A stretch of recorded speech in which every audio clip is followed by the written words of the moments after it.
Hey all, can you hear me? Making sure everything's all kosher. I got my headphones on.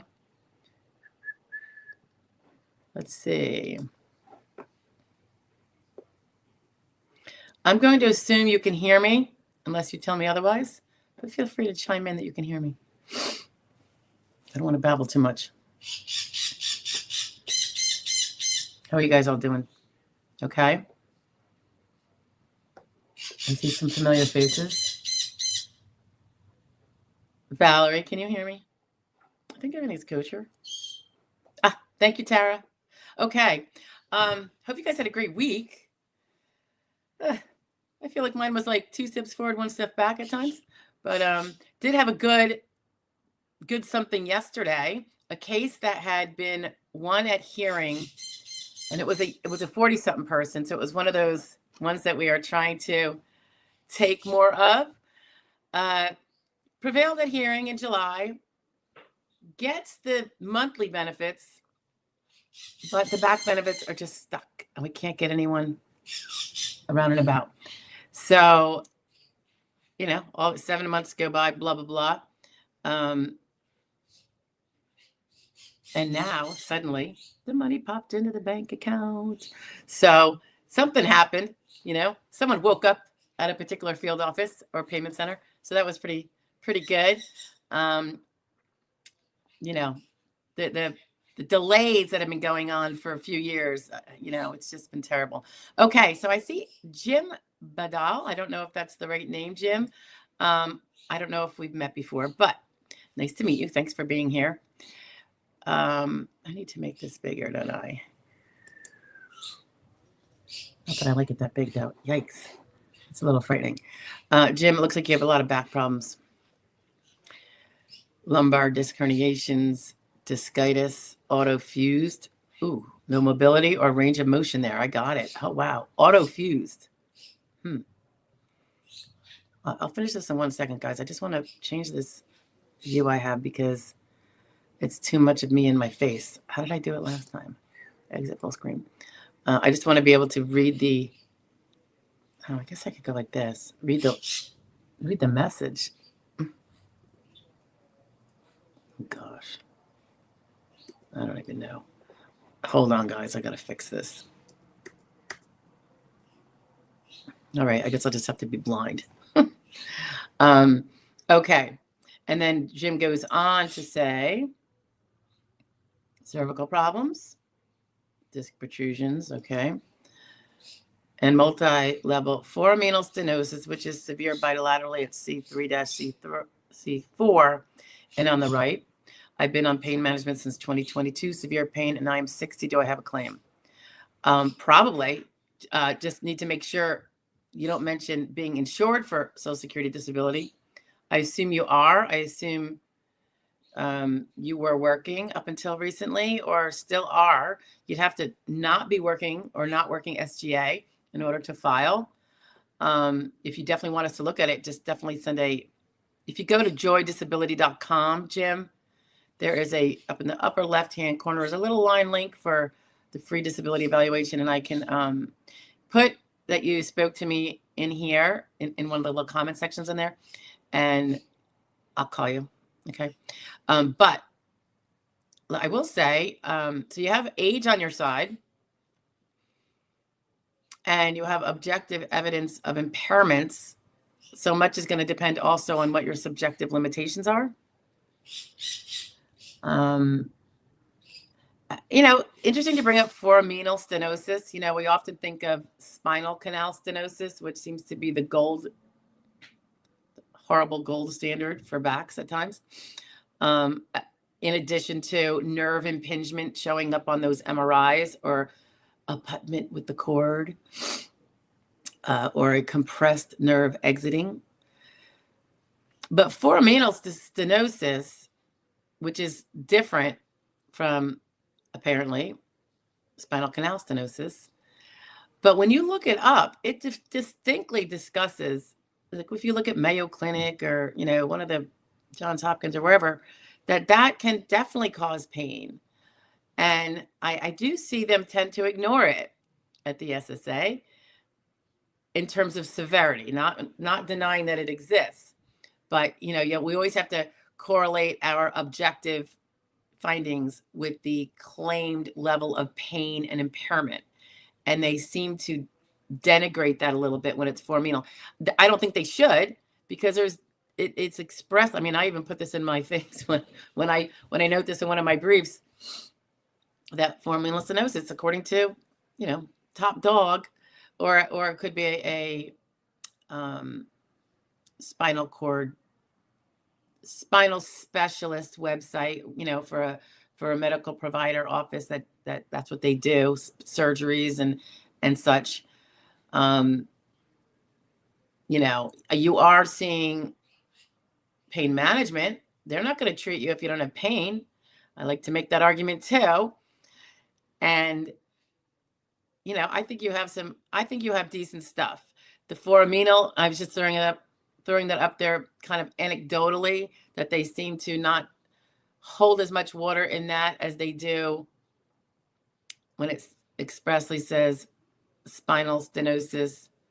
And of course, look for those compression of nerves, abutment, touching. When it talks about anything, when a nerve is touching anything, I think it's probably not a good feeling. So just kind of maybe look to those too. But if you want us to take a look at it, Jim, feel free. Hi, Tara. Nice to see you. Oh, Jay Dilly says, I won my appeal. I want to thank you, Jonathan G., which would be my friend Jonathan Ginsburg, and other YouTube experts for helping me navigate the process without having a lawyer. He applied in 2024. So you're one of the speedier ones in this day and age. How long ago did you get your award? I'm wondering, Jay Dilly, but I'm really happy for you. That's super. That's what this is all about, right? Hello, Valerie. Hello, Dimple from Ohio.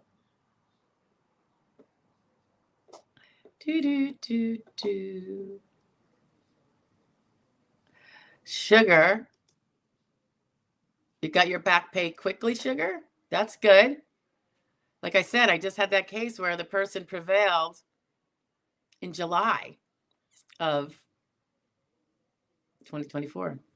And back benefits just frozen. No explanation. It wasn't frozen for a reason. I think it just fell through the cracks.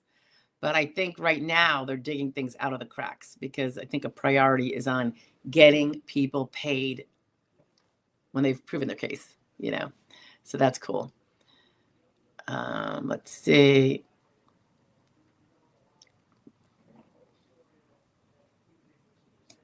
Valerie, okay, we're going to try not to get into this, but I'll touch on it just because it's you, my dear.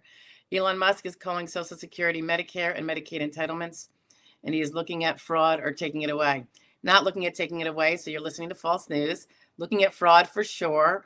They've already found plenty. They've been finding plenty over the years. Anyway, that's what the OIG is often about.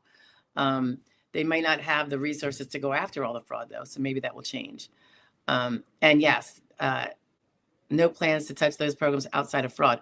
Now, there is, the big entity, and I forget the name of it, that controls, has oversight over a multitude of areas, Medicaid being one of them. is supposed to cut its budget. It doesn't have to cut Medicaid. It can, if it chooses to. That would be Congress. That's not, something that they ordered at all. And just to reiterate, guys, there is an area of Medicaid that some states have embraced within that expansion of several years ago, which allows wealthy people to collect Medicaid and have their insurance covered by everybody else. Wealthy people that have money sitting in the bank of excess. So if they talk about eliminating rich people getting Medicaid, I'm going to assume that nobody has a problem with that, except maybe the rich people getting the Medicaid. People like free stuff, even if they're rich, right? Okay, sugar.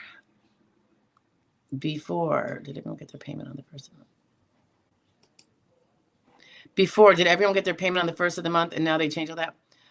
No, actually, if it's Social Security, you generally get it paid on a Wednesday, and the Wednesday is going to depend on what your birth date is in each month. For instance, my mom's birthday is the 26th. She gets retirement, and she gets paid on the the fourth Wednesday of the month. Other people who have birthdays earlier in the month, like 1 through 10, and then I think it's like 11 through 20, the first Wednesday of the month, the second Wednesday of the month. Now, SSI is different. That's generally paid in the beginning of the month. And that's because people need it to pay their bills, because they can't have savings where they can, if they didn't get their SSI yet, they can go use something. The savings is so small. And I think we've discussed that sometime before.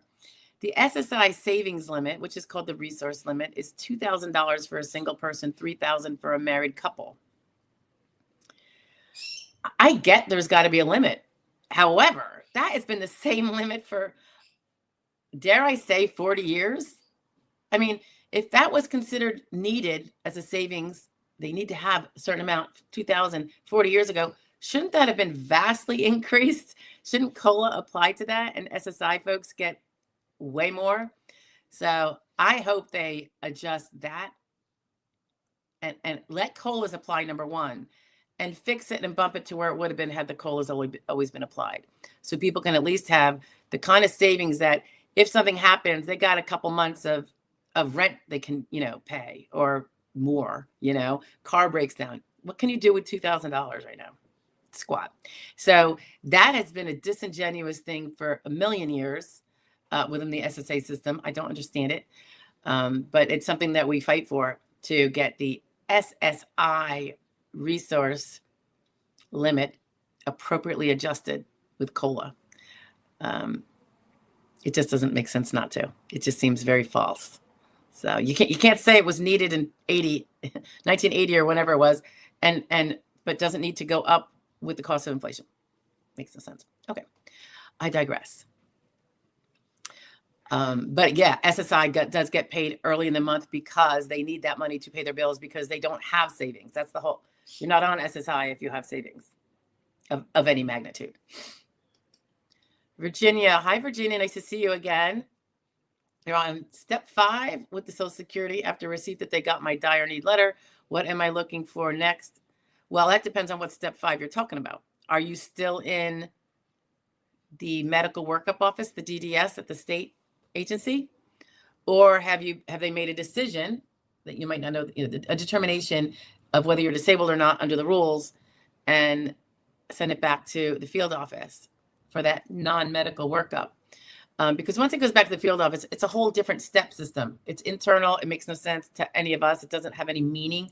But the steps at the medical workup office at the DDS are the sequential evaluation process. And that's at step 1 through 5. And I know we have a playlist on that if you want to know what those steps are. 3 tends to be the longest one, but then you have to go through 4 and hit 5. Okay. And good morning, Virginia, too. So yeah, I don't know which step if you're talking about going back to the non-medical review or back to the field office, that usually only takes a number of weeks. Of course, if they have nobody looking at it because they're short-staffed, it might take longer. So hopefully that's going to change up soon if that's the case. Oh, George. Thanks for answering questions more than 30 minutes like other YouTube lawyers do. Your expertise really well. I appreciate that. You're really welcome. It's nice talking to you all and getting these questions and seeing what people have questions about, because what happens in my cases might not be what's happening for all of you, because I have a set number of cases. I will say, with regard to my friend and colleague Jonathan Ginsberg, he does his 2-hour segments Wednesday nights. So that would be tonight, guys, if you want to pop in and see his shindig. And it's all about Q&A. So it's about your questions, not about ranting and raving about, whatever people want to rant and rave about outside of this area and in the environment or politics or whatever. Alex Jeanette Ortiz. Hello, Alex. Hi, what should I focus on my hearing? I'm 42 years old from Puerto Rico.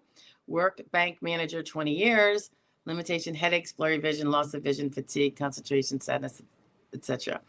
I'm guessing you're unrepresented, Alex, which makes it a little harder. You have to focus on how, hopefully your medical records show that they're severe. Then your part at hearing is to discuss, headaches. What does that mean? Does that mean you have to go lie down 3 times a week for 4 hours? Is it like a migraine? Are you treated with a migraine doctor? Or are these just headaches that you discuss but don't have medical treatment for? Blurry vision, discuss that. How often? Is it when you're trying to read something that's, is it when you're trying to read out there or up close? Because some jobs do require frequent, reliable, acute vision, and others do not. So you would be, if you have the right evidence, you'd be eliminating all those jobs that require acute vision. That's a lot of sit down jobs that you have to be looking at something small maybe and doing something with, amongst others, but that's probably the major. Fatigue is one that if I had fatigue, I'd probably be treating with a chronic fatigue specialist. I might even try to do that even if the fatigue is caused from, say, cancer recovery. Sometimes it drives home that because sometimes the cancer specialists, once they've saved us, they kind of poo-poo all the long-term, long-haul effects of cancer, or cancer treatments, actually more profoundly maybe. And they'll just brush it off because, hey, you should be glad you're alive. And that's just to be expected. Oh, it doesn't matter if it's to be expected. It's what you have. So if you can really get it well documented, how bad it is, and on an ongoing basis. So I'm saying sometimes people can do it with their PCP if their PCP is very well documenting. But if it's the unspoken long-term symptom and it's no one's really addressing it, I think it can help that you show how functionally interfering it is with your day-to-day life. Like if you have to nap 2 big naps a day, that would prevent all jobs. I know the VUs will say that. So getting that proven that you have to nap twice a day. If your doctor has a basis for it, the fatigue could be chronic fatigue syndrome, or it's from something else. Either way, if you can prove through discussing with your doctor how aggressive that fatigue is, and that's like details, frequency, duration. Does it eliminate being able to putter around the house? Do you have to go lie down? If you could still putter around the house, but you feel tired, well, then you could probably do an unskilled, genteel, even light job out and about. So those other details are really important. It is hard to get providers on board, particularly when that's not their forte. Again, that's why I allude to chronic fatigue specialist, which is hard to come by. There's not much literacy out there with that, I don't think, in the medical profession. But the more you get, I think, the better. And if they will say that this is expected, given the severity of this other condition she has, this is a very common side effect, and it can go on for years. And right now it's been going on for 18 months. That can help too, a little specificity. When it's just, she complains of fatigue, and that's all it is, and it's in the ROS section of the medical record, review of systems. It just seems to be like, well, everybody has fatigue, all of us adults. So you want to differentiate yourself from everybody's general complaints of fatigue, I think. And you want to do it through the medical records. And of course, you would have it in your function report. Concentration, sadness, etc. Alex, that would be, if it's due to depression, you said sadness, anxiety, adjusting to your new impairments, which can be if you don't have a therapist or a mental health provider, you definitely want to look at that possibility of doing that, if for no other reason than getting medical evidence that you have these, pardon me, guys. I don't know if there's allergies. I feel like it's allergies, which is good. That means spring is coming. But yeah, I would. You're a young person, 42. You have an extremely high battle. You guys know I always say this, and my heart goes out to everyone, but very much so under 50s, which is why we have this kind of mission to be able to take them. But of course, we can't take them all. It's very waitlisted and all that, but we do take them. So it doesn't seem that infrequent that we're taking on a new one that was waiting for some help. So, but you can't wait for us, right? You have to pursue your case and build your evidence all the while, Alex. Glaucoma. All right, Alex is giving some more things. Pseudotumor cerebri. I'm not sure what that is or what the symptoms are. Glaucoma. I know what that is. Loss of vision. Get that vision well documented. If it's not correctable by glasses, it can carve out a lot of jobs. And remember, you got to carve out 12,000 ballpark. Anemia chronica. Okay. Now that is probably why you're fatigued. One of probably several reasons. The mental health, depression. I see that in your continuing narrative here. Those both can talk to depression, talk to fatigue.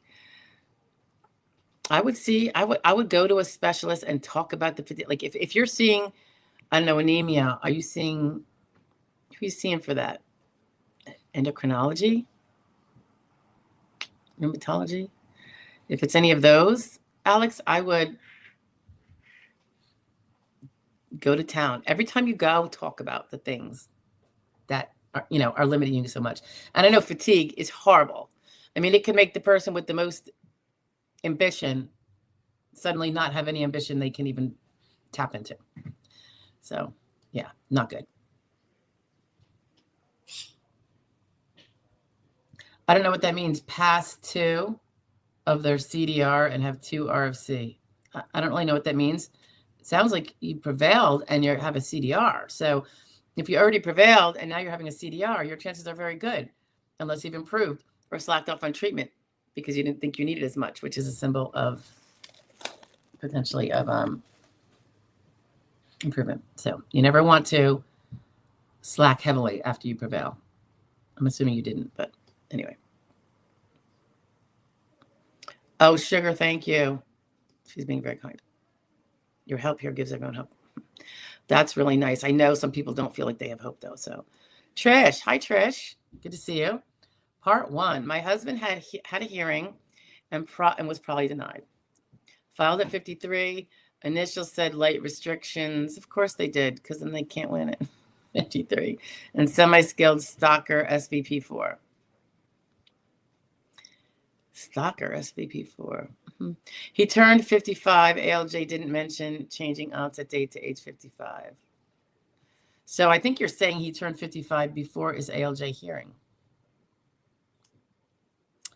I know she has a part 2, so let's get to that. Part 2, do they do that during hearing or in a letter? Should he appeal or start a new application at age 55? Oh, man, that's tough. I can't say for sure, Trish, because I don't know his medical records. But I would wait to get the decision. First of all, the judge could award him at 55. Is it possible you missed any questions to the VE? Did the VE discuss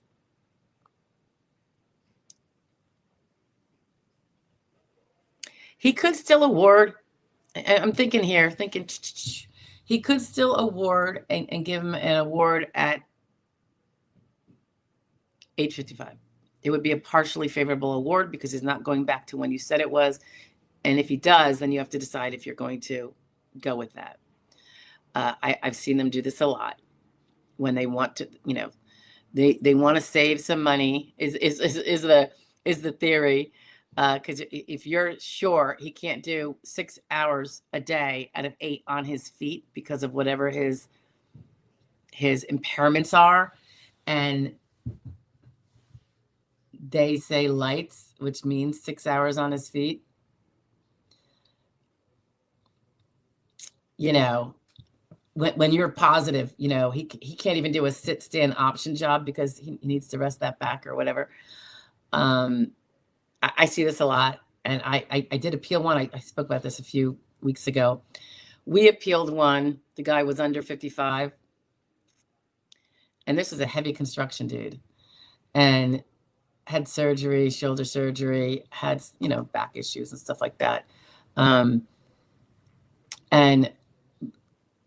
they awarded him on recon, but only because he just switched to age 55.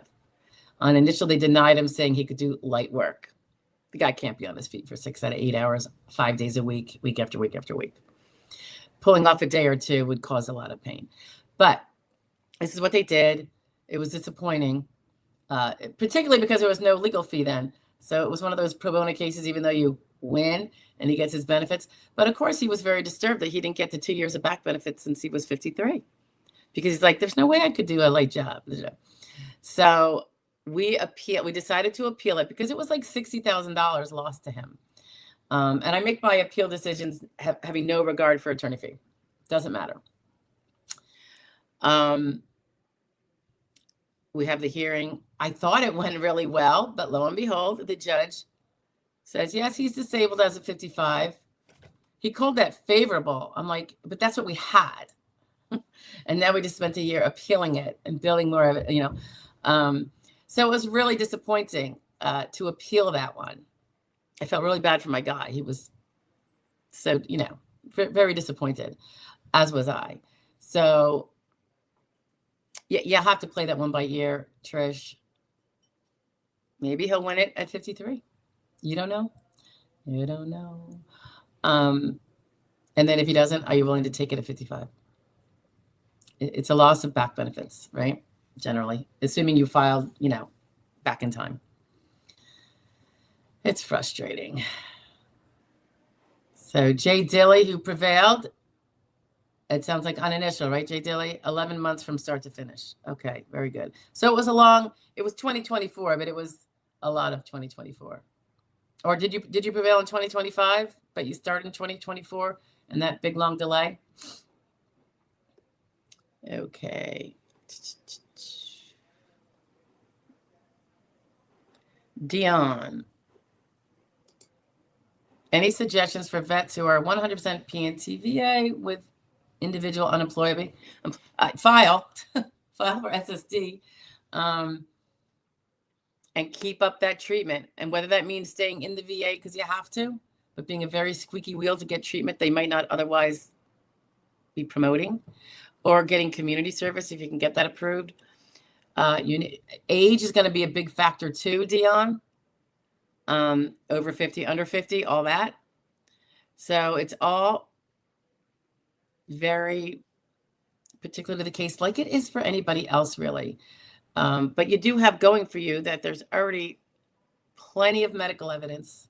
So it's not like you just started, or, somebody, a beloved vet of ours, just started treating. So you have that extra plus. And, if you go get all of your VA records, and I say this because, one of my clients just sent to me the VA records from the past, because they make it very hard for us to assist and get in there now. So I said, hey, get them up from here to here.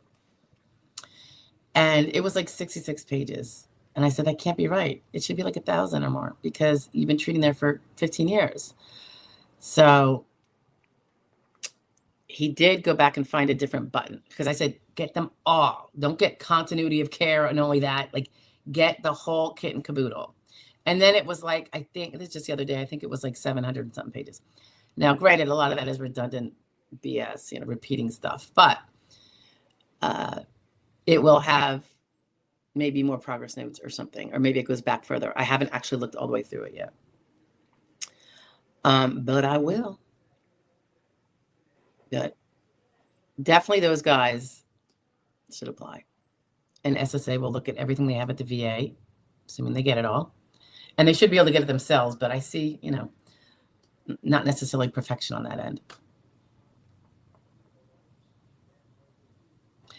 Jay Dilly makes a point. All the politicians call Medicare and Medicaid entitlements too. Yeah. And I would have to beg to differ, because Medicare is an entitlement because you bought it. Medicaid is a gift because you didn't buy it. It's gifted by the people. So I would say it was for a concerted effort. It's they try to call the two things the same, so that people will assume they are the same, and they're not. Medicare, everyone who gets it paid in for it out of their check all their life. Medicaid, not so. You don't have to have paid it at all. So let's make that clear. So one, in my opinion, is an entitlement. It's what you bought and paid for. The other one is not. It's not an entitlement. It's something different. It's good. We need it. But, they try to conflate the two. I'm sure for a reason. Tiger bite. What are my chances? I'm a veteran with, TDIU, 100% for 70% rating. What are my chances of getting SSDI for mental health? I'm 61 in treatment and prescriptions with good records. I would say it will depend. I would like to see you at 61, and I'm not far behind you, Tiger. I'm sure your body parts are not all the same as when you were 20. And because of that, I would really, really recommend you, if you haven't done so already, you follow for those body parts, whether it's back that will not behave like it did when you were 20, knees, ankles, elbows, fingers, arthritises, back. If you have physical impairments that would knock you down to light or less exertional levels, your chances of prevailing go through the roof compared to what it is if you're just relying on mental health, assuming you're not institutionalized. So get all those little things. It doesn't have to be that you're crippled, physically crippled. We just have to prove that you can't be doing a job where you're lifting 50 pounds here and there throughout the day, that it's something less, that you could do light or sedentary, but no more. If you want me to look at it and discuss it more, Tiger, let me know. You can fill out that eval at joydisability.com. It's very short. Where they give you space to talk about anything, just say that we talk, give me your username on here, TigerBite, and I'll know, and I can even go look at what we were talking about, and it'll give me some backdrop, but then you can give me those extra details in that eval form. It's like a 2-minute form. It's really quick, but it gives me some really critical information. Okay. And I promise you, I will get back to you. Okay. Valerie, you are always welcome. Thank you for being here.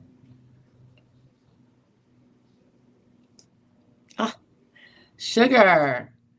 Okay. So Sugar filed July of 2024, approved March 4th, just recently. That is awesome. I don't know what your onset date was they found and whether that means you got back pay or not. You mentioned 310, so it makes it sound like you got a little bit of back pay, or maybe a lot, because if you were disabled before July of 2024, they could have paid you all the way back to July of 2023 if the shoe fit, if you have the evidence that showed you were disabled and they found you that way, right? So that's great.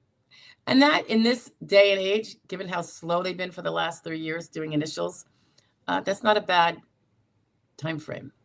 It's bad considering what we used to have, but not for the last 3 years. That's really good. I'm glad to see that come early 2025, they pulled the trigger on you. That's awesome.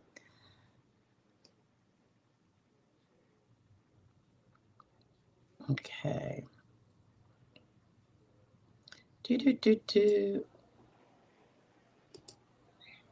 Valerie asks, is there a difference between Medicare expansion and waivers?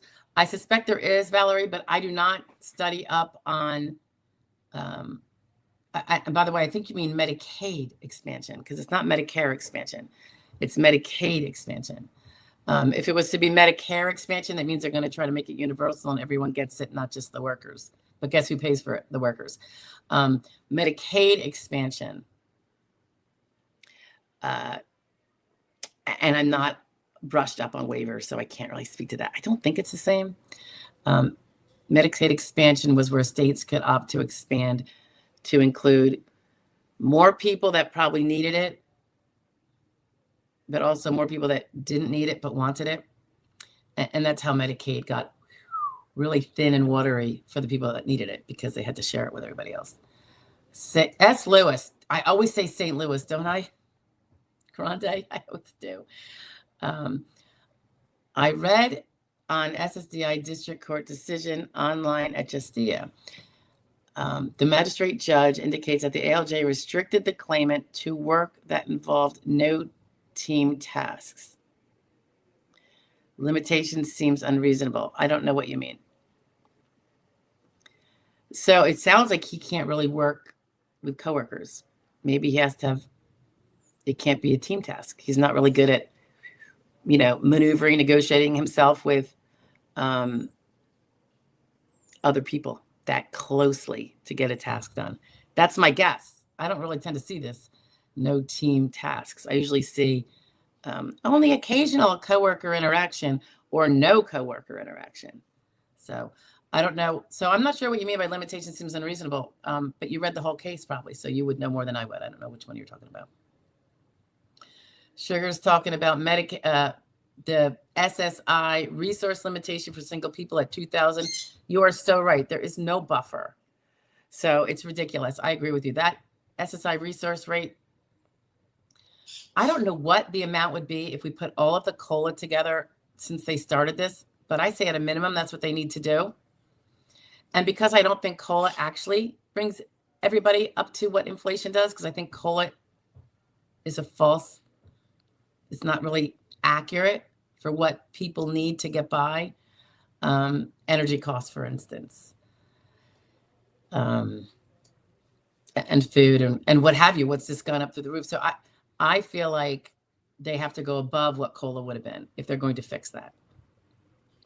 And maybe try COLAs thereafter and see if they can get that COLA a little more grounded in reality.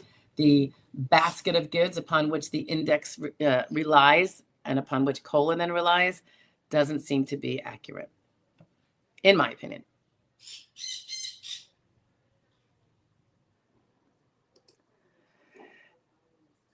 S. Lewis Grande says, are you seeing ALJs creating restrictions that make no sense when claimants should be deemed disabled? I think what you're saying is, and maybe this is what you were alluding to before, S. Lewis, when we see a denial, what we think we see and what we think we're recognizing is, an ALJ is upping the RFC to something above what we think that person's RFC really is. I'll give you for example. They can occasionally interact with supervisors. See, every job, my understanding from VEs and the 20 years of doing this, every job requires that someone at least be able to occasionally interact with their supervisor. If they cannot, then they cannot probably perform that job because supervisors need to interact with their underlings, right? I got to take this sweater off, guys. This office gets hot and then it gets cold. So pardon me, I just got to take that off.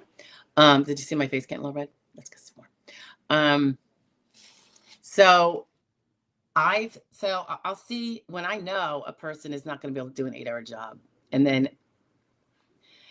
address a supervisor occasionally. Occasionally is 0 to up to 1/3 of the workday.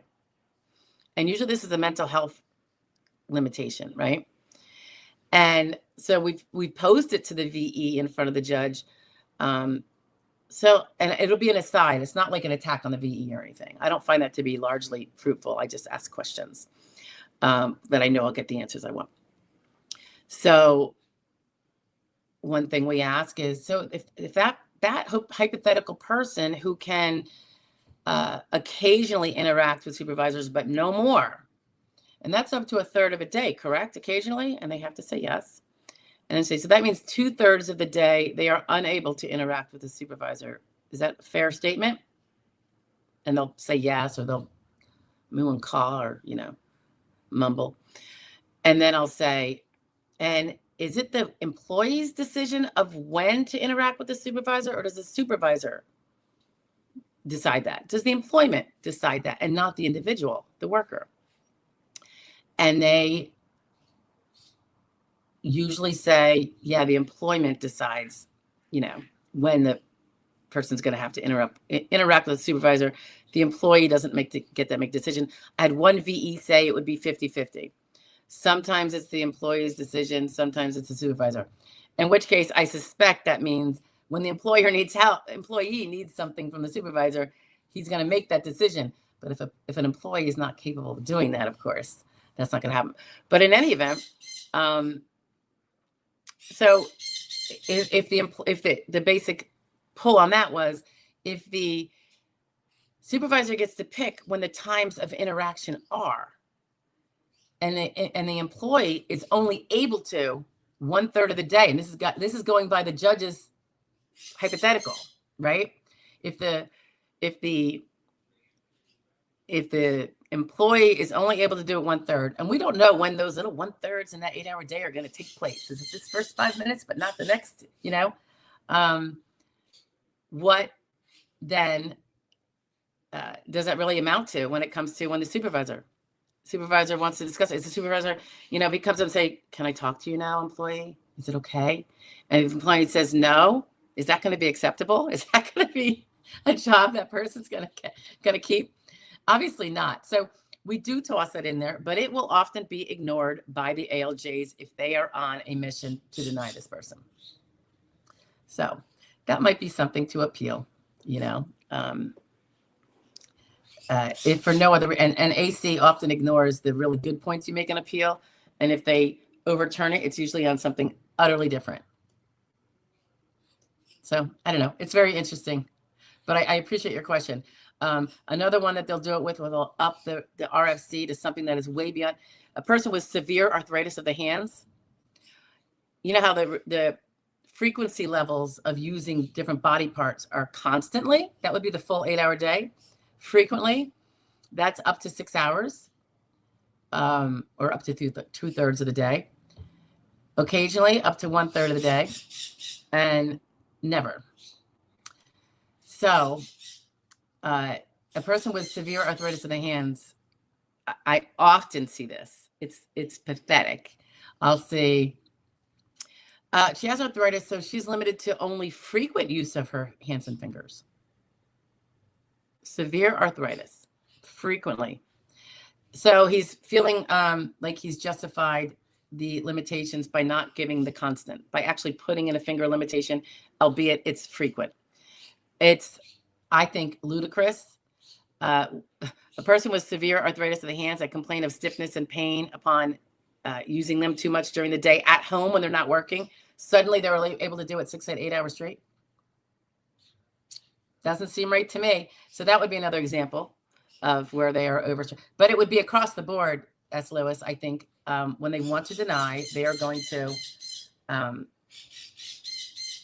from our perspective, inflate, you know, the RFC. Is that too bright? Oops. Okay. I hope that kind of touched on what you're saying there. Virginia Sharp. We have 2 Virginias in here. That's interesting. You don't see that name all the time, right, guys?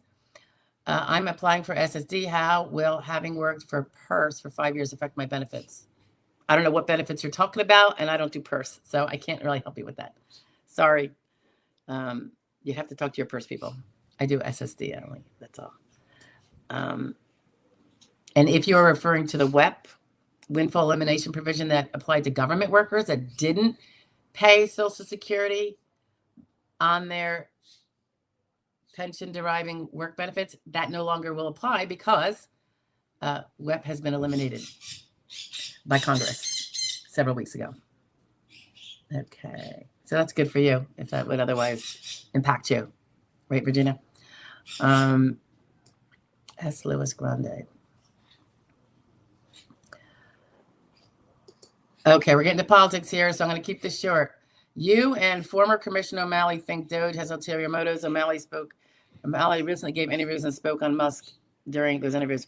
Yeah, and other experts tend to think that O'Malley and some people in that arena don't want certain things revealed. So go figure, right? Look at, take it in any which way you want it. We had a very broken system. You either want to continue with the broken system or you want to do something. So pick your poison. Pick your poison. I'll leave that up to you to decide. Sugar went from step 3 to approved in 5 days.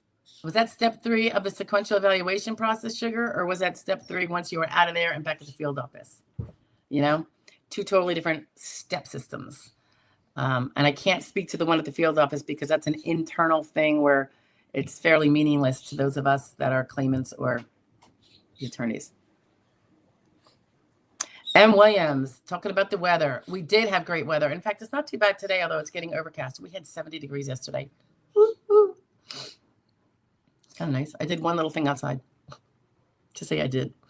I wanted to spend all day outside, but I had to work. But I did do one little thing. Yeah, Valerie's talking about how it took 3 years to get her. Oops. I guess to prevail in your case. Is that right, Valerie? Yeah, it's been really bad lately.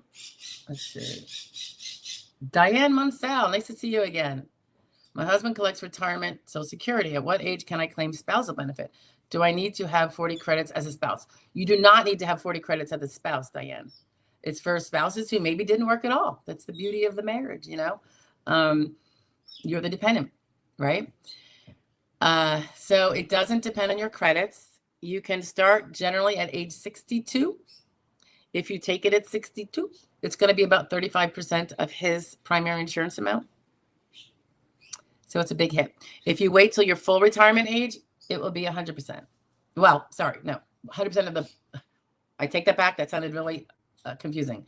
It will be the highest you can get as a spouse, as a spousal benefit, and it will be 50% of his benefit. That's the max. And then you will, I always say if you have your own working, it sounds like you don't have 40 credits, so this probably wouldn't apply to you. You don't have your own retirement, right? If you're close to 40, by the way, you can always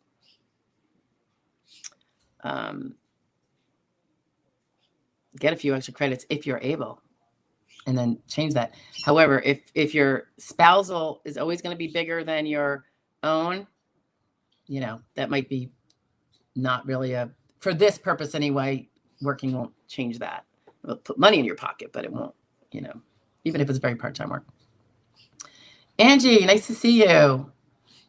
I've been waiting over a year at the recon level. Oh my gosh, Angie. Wish they would just deny right away so I can move on to a hearing. Doesn't seem like they ever truly look closely at a case. Angie, how old are you, may I ask?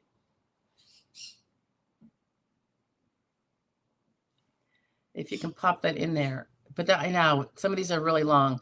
And I think at that delay right there, I would go to the congressperson and ask them to just, alert them that it's been a year and can you get an adjudicator?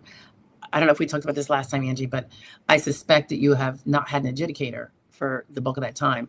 And do you know if you have one now working on your case? Because that seems to be the way it's generally the delay is, Colin, nice to see you. I love your American flag. That's awesome.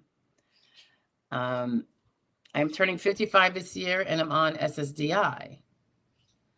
Okay, I have a 3-year schedule for review. Okay, he's referring to a CDR.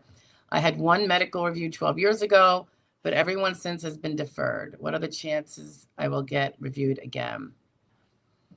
You might get a short form. I can't say for sure, but you have also switched 2 age categories. You were in your 40s, deferred. So you were on at least a 7-year diary, right? And then they decide to defer. Now you are at an even harder for them, harder to say you've improved in a way that might mean that you're not disabled. So you have that going for you. I don't, just keep a reasonable amount of follow-up with your doctors. I think you're probably good. Even if you get that short form, just do it. Don't ignore it. Some people end up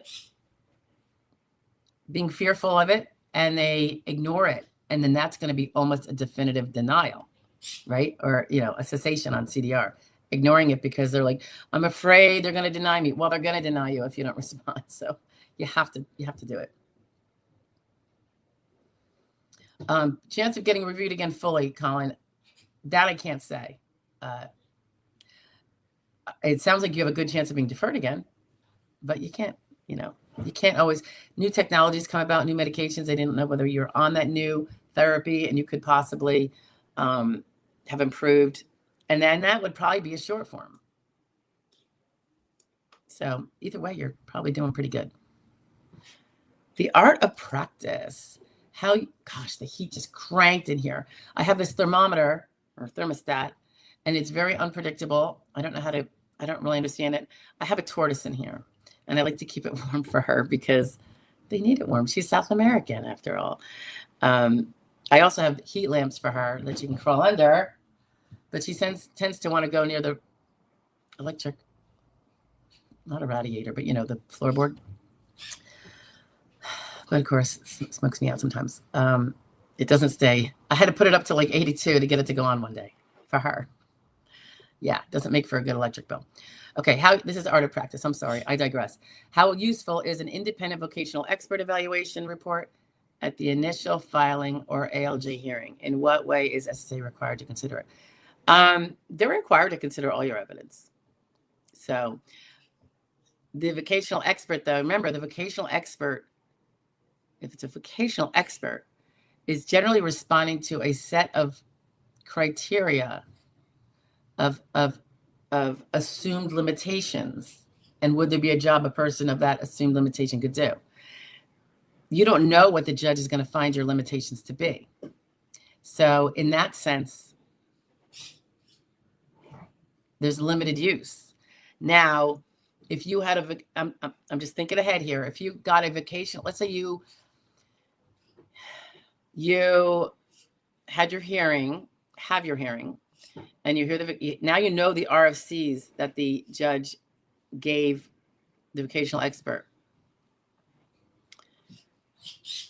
And that vocational expert says there's jobs under all those RFCs or most of them or whatever, and you want to get a conflicting answer. You could say to the judge, would you mind giving me 30 days? He may or may not. Maybe he'll say, I'm only going to give you 2 weeks. For a post hearing, I'd like to get an opinion from an independent vocational expert of my own. He's probably going to say yes, I think. And then you could go and pay your own guy to opine exactly, because you want to stick with what the judge has already, he's laid out the RFC.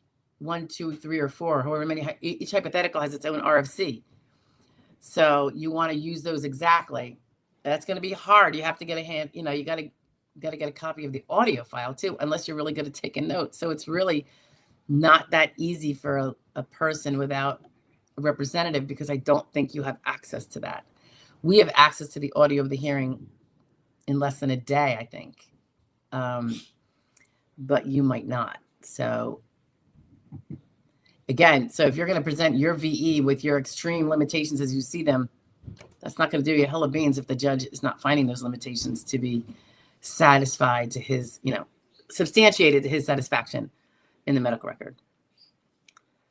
So there is, it's a little double-edged sword,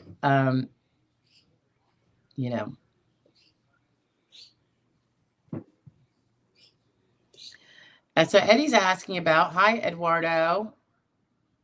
If I can get you up here. There we go. Eduardo De Silva, nice to see you. Can I work with SSDI case? You have a case pending? You can work if it is not inconsistent with your claimed disabilities or impairments and limitations. And if it's under SGA, you sure can. Never go over SGA. There are other recommendations, but that's what I can tell you off the cuff to be safest. So it would be part-time work. I would say definitely stay under 20 hours a week at best. I prefer less, but sometimes people need to do what they need to do. Okay. Oh, Marie's telling me that my runny nose, yeah, it's clear. It's not like I have a cold, is allergies. I bet it is. I take like Zyrtec here and there, but not regularly. I'm not very good about it because I don't have severe ones. And my family does. Like my son is really, that kid suffers. And my husband and my daughter. Hey, DJ, nice to see you again. I have added POTS. I get lightheaded very easily with sudden movements. Already applied fibromyalgia, fatigue, IBS. I'm 50. Any suggestions? My work credit ended 2023. Ooh.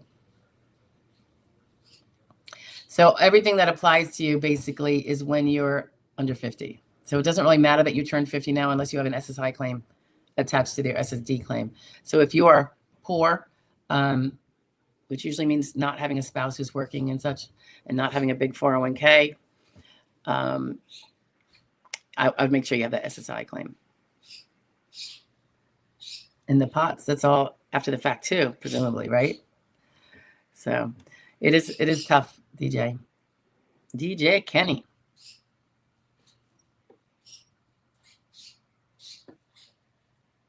Okay. Angie's sharing a little bit. Angie was approved at 35 due to Graves' disease. So you obviously had really good evidence. And that is a really intense condition. And depression. Found able to work 5 years later, but I haven't been able to stay consistent due to fatigue and depression. I'm 48 now, have several work. Something. Maybe finish it here. Oh, no longer Graves now. It's hypothyroidism, but chronic fatigue and depression. I know we talked about this before. I can't remember the details, Angie.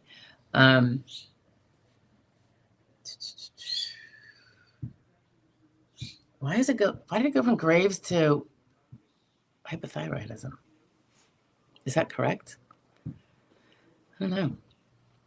So when you worked 5 years, you did over SGA and you were ceased on SSD? Is that what you're saying? Diane Salento. Hi, friend. Just supporting your channel. Thank you. Any questions? Just ask. Very sweet. Oh. Virginia Gomez says she's at step 5 for non-medical only. That means that she's back at the field office. The judge denied her. Now my lawyer said he didn't agree with the decision, and we never do, obviously, or we wouldn't have your case, right? So I agree with your lawyer. I wrote a dire need cause May will be 3 years for SSI. I'm 52. What am I waiting for now? Well, if you were denied, there is no step 5. You're going to either appeal to the appeals council or you're going to refile. And your lawyer can talk to you about that because sometimes you have to refile. No. Yeah. And you don't have, well, sometimes if you go to appeals council, you can't refile, which stinks, unless they get rid of that appeals council, which they're thinking of doing. Then you could refile while you go to federal district court, if you can find a federal district court attorney to take your case. They're very picky. They have to see a lot of appealable issues. It's not a judgment whether you're disabled, because that's not really the issue. It's whether the judge screwed up with his, when he applied his discretion. So May 3rd, if it's SSI, you can refile right away, but not if you appeal to the appeals council. Then you have to wait. Generally, talk to your lawyer about it though, because sometimes if it's a totally different period, you might be able to, or certainly if it's a totally different impairment. So yeah, that's frustrating, I know. And you're 52, so they probably put you at light so that they didn't have to award you, because if they put you at sedentary, Virginia, you probably would have had to have been awarded. Probably. if you met all the other grid rules that go along with that.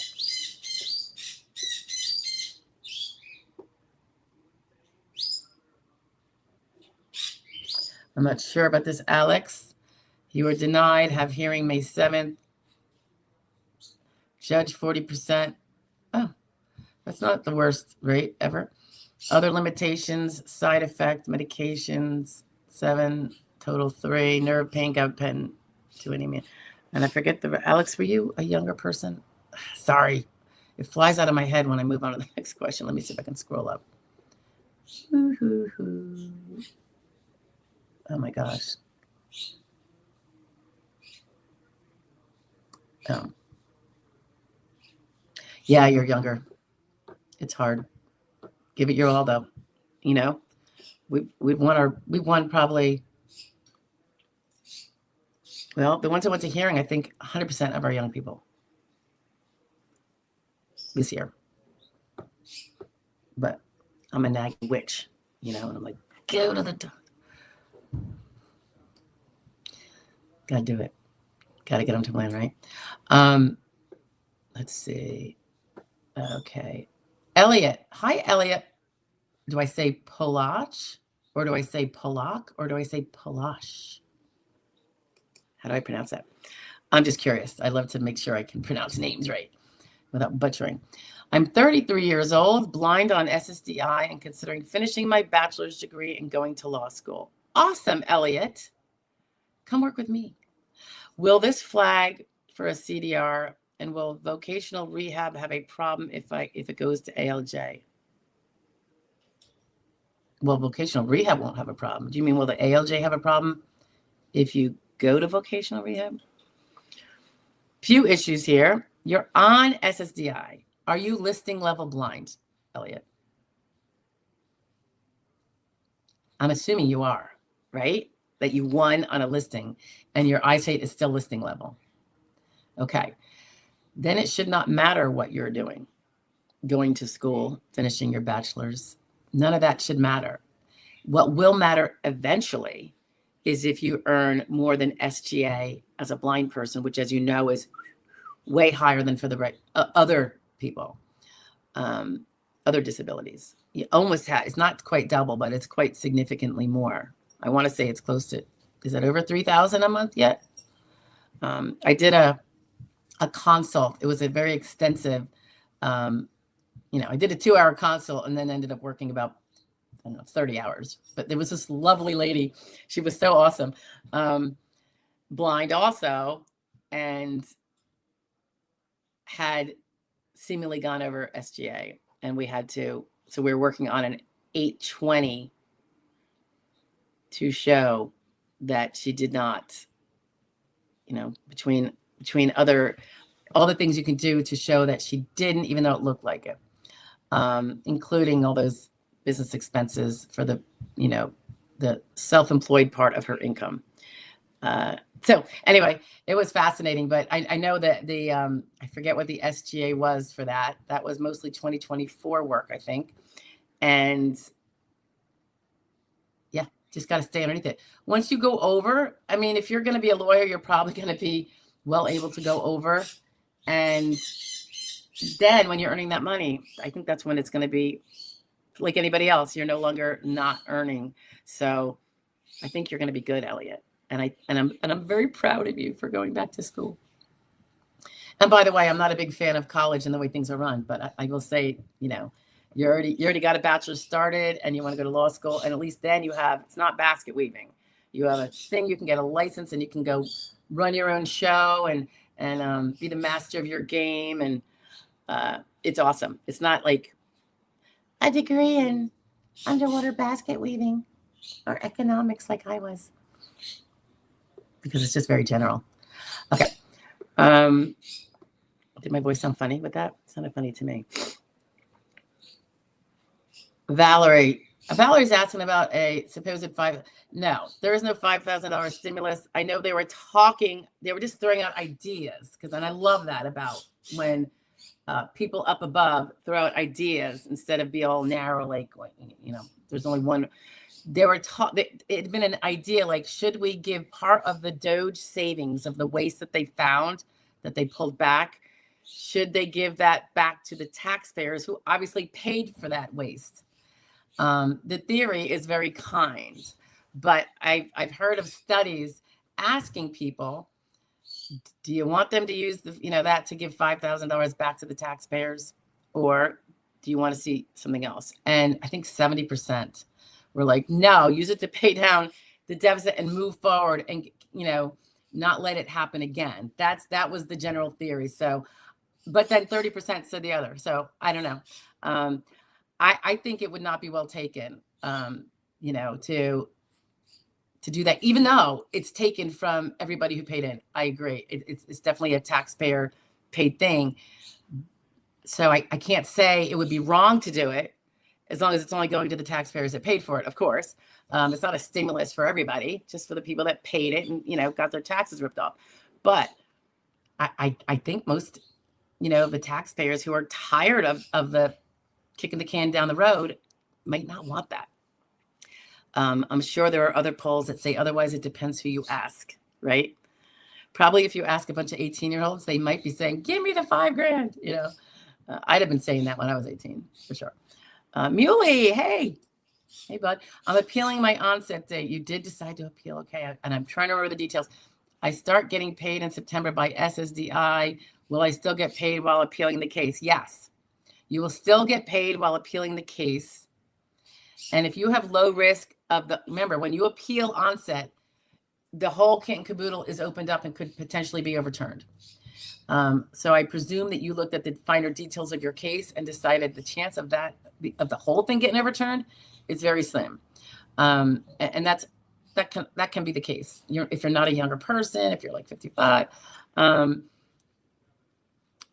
but that is the, they can feasibly overturn the whole thing. But I'm pretty sure you probably looked at that. So you feel pretty confident that won't happen. And yes, you will continue to get paid. If you don't prevail on the appeal, but they just uphold the old onset, no harm, no foul, you are getting your benefits throughout, and you'll just still continue to get them that way because nothing changed. All right. George Graham, do you help vets for VA benefits? George, I do not. But you want to know something? Many years ago, because as a lawyer, you don't have to do certain things to get VA accredited. So I went ahead and I took this 7-hour, which is great, 7-hour representing veterans primer, if you will. It was a long time ago. I mean, kids were really small at the time, and now one is 18. And I could have. I mean, I was credentialed to do it, but I felt like I didn't feel like it taught me enough. It didn't taught me enough. The 7-hour course did not teach me enough to feel confident to do it top of my game. And I can't do it if I don't feel top of my game. So I never did it. So there is that. I would love to, except getting up to speed to do it right, to be a master of that game. I feel like I would need to have my SS practice in half. When I say have it, I mean HALVE. Cut it in half so I could study and get up to speed with that. So I don't know, maybe it's something I can do when I retire. That's a few years away though. So I don't know what you think about that answer, but that was what's going on. I did the steps. I did everything because veterans are my thing. My husband's a vet. My father-in-law's a vet. My father was a pseudo vet, if there's such a thing. My nephews, my brother-in-law, the grandparents, all the way back, but I just don't want to do a half-arsed job on anything. I think veterans and everybody that has a representative of anything, any kind of lawyer, any kind of representative, that person needs to be top of the game. None of that shipshod stuff of doing things halfway. So there's that. Okay. Dion, thank you. I'm 41. I was asked by the ALJ on the phone months before my hearing for dire need. What ailments do you have that are more important than people with terminal cancer? Yeah, really? I guess he was getting at the dire need. Were you saying I'm in pain, therefore I've died. I don't know what your dire need was. Did you say that? Did you explain it above? The wait is not dire need unless you're going to be evicted and you have eviction papers, or evicted if you're renting, or if you're being foreclosed upon, you own your house, and you're going to be homeless. You don't have someone else to go. I'd given this story about if you're going to claim dire need and it has to do with housing, you better be honest about it. I had a client, this is when I was young and naive, and she said, I'm getting kicked out by my landlord because I haven't paid rent. I get that. That part was true. And I'm going to be homeless. And can we get this hearing sped up? So me being the trusting fool, I presented it to, I don't know if it was the hearing office, probably the hearing office. And indeed, they got her a quicker hearing. They're not always super quick, but it was quicker than it would have been. And at the hearing, and I didn't follow up with her on this, I don't believe. But at the hearing, the judge asked her where she's living, and she was living with her boyfriend. And that judge did not take kindly to it. And I learned a good lesson. The judge said, this is not going to impact your case, but from now on, you never say it's a dire thing if you have someplace to go.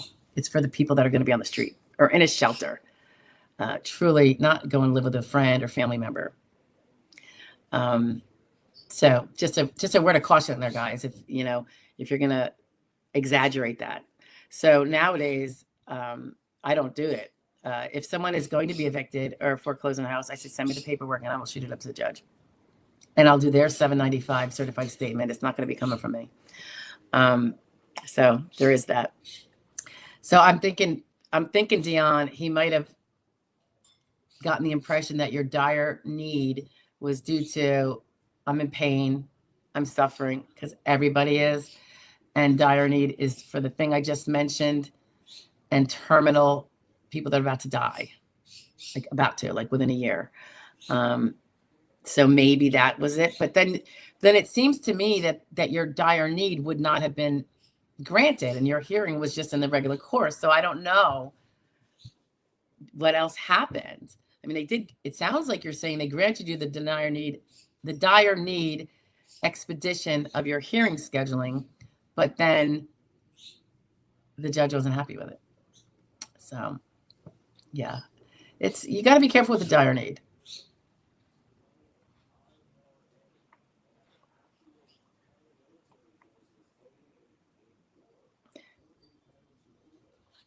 Muley. Oh. Appealing onset date. Oh, okay.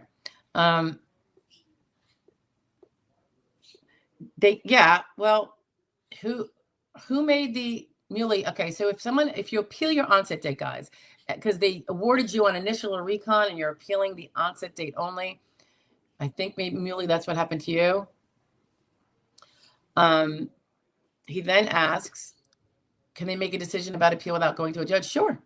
Yeah. Well, if you're on initial and you appeal the onset date, recon will consider that. If you're got the onset date on a reconsideration determination and you want at that level, if you appeal the onset date, it's going to go to a judge. And that's what happened with me with that 53 turned 55-year-old fellow. It wasn't pretty.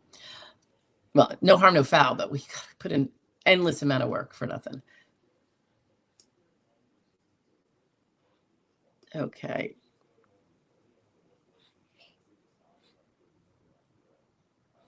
I told him. Okay.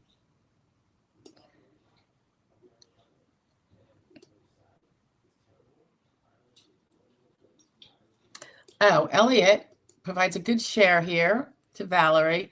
Medicaid waivers, which again is not Medicare, it's Medicaid, are extra services offered by state Medicaid programs to provide help in home for people who'd otherwise be in long-term care. Excellent. Thank you, Elliot. Thank you, thank you, thank you.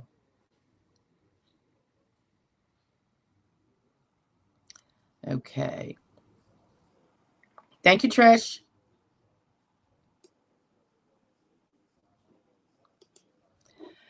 Dion, Why do you have people with terminal cancer having to wait for SSDI? What I said to myself, of course, ALJs are treacherous. Be prepared. Yeah, right. Well, normally terminal cancer, if the medical records actually say that, that would be probably pulled as a listing, Dion, unless they became terminal while they're waiting for an ALJ hearing, in which case they get their, you can, I've done this before. You show the proof that things have changed and they will expedite it because it's now terminal. So I wonder if the terminal cancer that he was alluding to is the ones that are in front of him and he got expedited because they're terminal. And they still need a hearing because, I guess, for whatever reason, because there's nobody, it could be he gives an OTR that could, expedited. Oh, terminal, now this case waiting for hearing has a document about being terminal. Well, I'd be asking for an OTR on the record review for an award without a hearing. Expedited that way too. ALJs are treacherous. Be prepared. Oh, I don't know. I mean, I don't agree with some of the decisions for sure. I don't, and I have had a treacherous one or two, but most of the time they are trying to do the right thing. So I don't know that I'd say treacherous, although I've had at least two of them, what do you call it, punk me. So that kind of wasn't very nice. That doesn't happen anymore. That was young youth, right? When you don't think a judge could do that. Okay. Dimple. Hi, Dimple. Good to see you. Does pushing yourself to continue working with a disability negatively impact when I finally apply? Dealing with RA and fingers have started getting deformed and major elbow and shoulder pain. Well, for one thing, if you're working over SGA because you're pushing it, you are preventing your ability to apply or to be found disabled at that time, like retroactively disabled to them because you're SGA. You can never be disabled during SGA, only after. Do I think pushing yourself while you have it is a bad thing in terms of they're later saying now she's disabled? I don't think so. I think you can look at it this way. An adjudicator, or more apropos a judge, because they have more of the discretion to think of these things. I don't know that an adjudicator can because of the little checkbox method, but they see someone working through, particularly if you're going to doctors, you're getting physical therapies, you're getting injections while you're still working, so you continue working. They see a person with intense work ethic, right? I think they really will take that to heart. Your other stuff's got to be there, of course. The evidence of how severe it is, also the objective evidence, but the diligence of the claimant, who's not a slacker, obviously. It proves they're not a slacker. It proves other things that can really go to heart in terms of credibility and everything else. So I don't think you're hurting yourself by doing that, except you're probably hurting your body, Dimple. So take care of that. If you need to discuss that further, Dimple, please feel free to reach out to me, particularly if you're thinking about strategies and when to file and all that good stuff. All right. Let's see. Paul Harrison. Is there a chance that Doge can alter SSDI? Doge looks for untoward payments, so not likely. The commissioner and the SSA people can change policies, and they have to go through often like a comment, especially if it's a regulation getting changed. Yeah, I don't see that. Doge is about finding wasteful money, not making decisions on people's whether they're disabled or not. That's like a medical decision, medical, judicial. So that I'm not concerned about at all. Congress can. Congress did it in 2015. 2015, 2016, when they were pushing for, or various powers were pushing to get rid of, say, the treating provider rule. Remember that rule, guys? When your treating provider who thinks you're disabled, his his opinion on what you can and cannot do would hold more weight than a doctor that never met you. It would hold more weight than a CE examiner who met you for 15 minutes.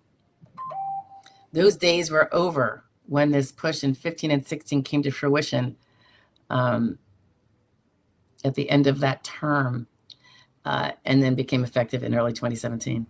So that became a big change, regulatory change.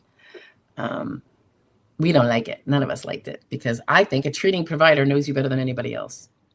Some are good, some are bad, but the point is they have a better chance of knowing you better, certainly, than, and it wasn't like the rule before wasn't that if he's treating provider, anything he says is gold and the judge must listen to it. No, it had to be that there was duration. It had to be that his own medical records during this duration were consistent with his now medical opinion on what you can and cannot do and your symptoms. And it had to be not inconsistent with other medical evidence in the file. So, I mean, it was very well protected, and somehow they wanted to get rid of it, and they did. I'd love to see that come back, but I don't know. Things don't necessarily come back. Dimple, you're 58, will be 59 next month. Okay. Yeah. Look me up, Dimple. We can chat. Paul Seda. I am in step 4 of my first claim, and today I received an email saying representative payee services. Ooh. Do you need a representative? So you're in a claim. How do you know you're in step 4? Are you back at the field? Oh, are you back in the field office? Like, was your decision, determination already made? If it is, and you're back there, I'm saying representative payee, did you have maybe a mental health case and they think that you might need a representative payee to handle your monies for you? That's what that could mean. That's my best guess given what you say. And you say step 4, which suggests, given the fact that you're talking about representative payee, that representative payee would not be at the medical office workup. That would be after you win, you prevailed, and we think someone may need to handle your monies for you. And so you'll have to figure out if that's so.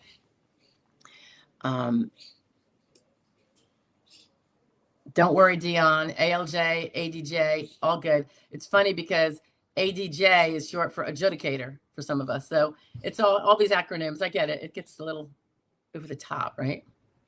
All good, Dion. Okay, Mike D. Good news. Just got child and care spousal benefits at 60 after my wife filed for retirement. I qualified as a step parent after demonstrating that I was supporting the household enough. Awesome. Good for you. I'm happy to hear that, Mike D. Every little bit helps, right? Tough times. So Wally, is that Wally 100? Hi, Wally. I had an Uncle Wally. He was super sweet. After remand, what questions will the ALJ ask? Well, you want to look at your remand order. I assume that's from the Appeals Council. It could be from the Federal District Court. If it gets remanded from the Federal District Court, it goes back to the Appeals Council, and they look at it and see if they can flip the case. And if not, like based on what the FTC said and what their new review is, which they already denied before, so this doesn't typically happen. But the AC then remands it back to the judge, right? The FTC remands it back to the SSA, which means the Appeals Council. But the Appeals Council remands it back for another hearing. They will usually do the same thing they did on your first hearing. Okay? They usually just redo the whole thing. So expect the same kind of questions. But I would suggest you read that remand order, because they told the judge what he forgot to do, or she. And that way you know what he has to consider that he may not have considered before. Sometimes they're confusing and they seem a little vague, but just give it a go. And at least you can see what they're saying he missed. And that would be added or intertwined in the new hearing. But generally speaking, they are, or not even in the new hearing, in his new decision. The hearing will probably be asking the same questions as before. All right. Thank you, Wally. Okay.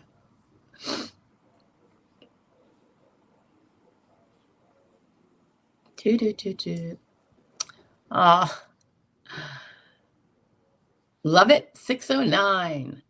I like this lawyer. Between her and Walter Knott, they are the best. Thank you. That's very sweet. I haven't listened to Walter in a while. I gotta hop in there. Diane and Jonathan Ginsburg. He's a good bud. He is a great colleague and a good friend. So I agree, Jonathan. And he's live tonight. Question and answers, 8:30 to 10:30. Barring any unforeseen schedule change, that's Jonathan. He'll be there. So I highly recommend. If you can stay up. Us Easterners have trouble sometimes staying up that late, but you Westerners, that's not late for you. Okay. Shanna. All right. I don't know, Shanna, if you're still here. 144. It's been a while. Shanna Justice, you are doing so well with these and answer the questions so well. I hope to be able to join you next week. Oh, I'm glad you popped in. You're probably super busy and popping back out again. Shanna Justice is I alluded to her before, guys, and said we might have a guest, you know. Shanna is a representative, a professional representative. She's out in Shanna, if you're here, Kentucky, is it? And she's got the, in my opinion, the accent to show it, although people say I have a Jersey accent. So she is, I'm thinking, is that EDPNA, Shanna? So approved by SSA as a non-attorney rep. And she has, she's very, very busy. She has a storefront in her little town. So she used to work for a firm that she picked up, I believe, SS cases, and then thought it would work better if she did them on her own, which I totally understand and probably firmly agree with. No pun intended, firmly agree with. So hopefully, yeah, I hope Shanna can join us one day. You know, and you can get two different perspectives on some of these questions, because none of us practice identical, guys. None of us. And great representatives can do things in different ways and have different opinions. So you basically just don't want a slacker, I think, is the most important take-home point. But still, different strategies change, you know. So yeah, Shanna, I hope to see you soon, girl. And I wouldn't mind having a, I told Shanna this, you know, we do those video shares on 9 o'clock in the morning shares every day of the week, pretty much. And there are some issues that it would be fun to talk with Shanna about. And those are pre-recorded, but same idea. I just think it's always good to have other inputs. Nobody knows everything, and not one way. There's always multiple ways to skin the cat and get things done. And I think more solutions suggested are better than just one. Across the board, here, there, and everywhere. Okay. Okay, Virginia, you worked for county who used public employees retirement. Okay, great. But it will depend, Virginia, on whether you paid Social Security taxes on that income that you made working for the county. Some places do, some places don't. Those that do, those people get both Social Security, full hilt, and their government retirement benefit. Those that didn't pay Social Security taxes on that income, cannot get Social Security on that income, obviously, because they didn't pay the taxes. But if they had other more minimal work outside, they can get paid for those. And the WEP no longer applies to them. So they're actually going to get an inflated rate of payment compared to their peers who actually paid in. Interesting, huh? It was an interesting change in the law. So it really depends, Virginia, on whether you paid Social Security taxes on your income with the county. Dion, are ALJs allowed to call you from their personal office phone and not identify themselves? He just yelled at me for 10 minutes trying to get me to disqualify myself. I would think not, Dion. That sounds bizarre. Just, we say just, you mean like today?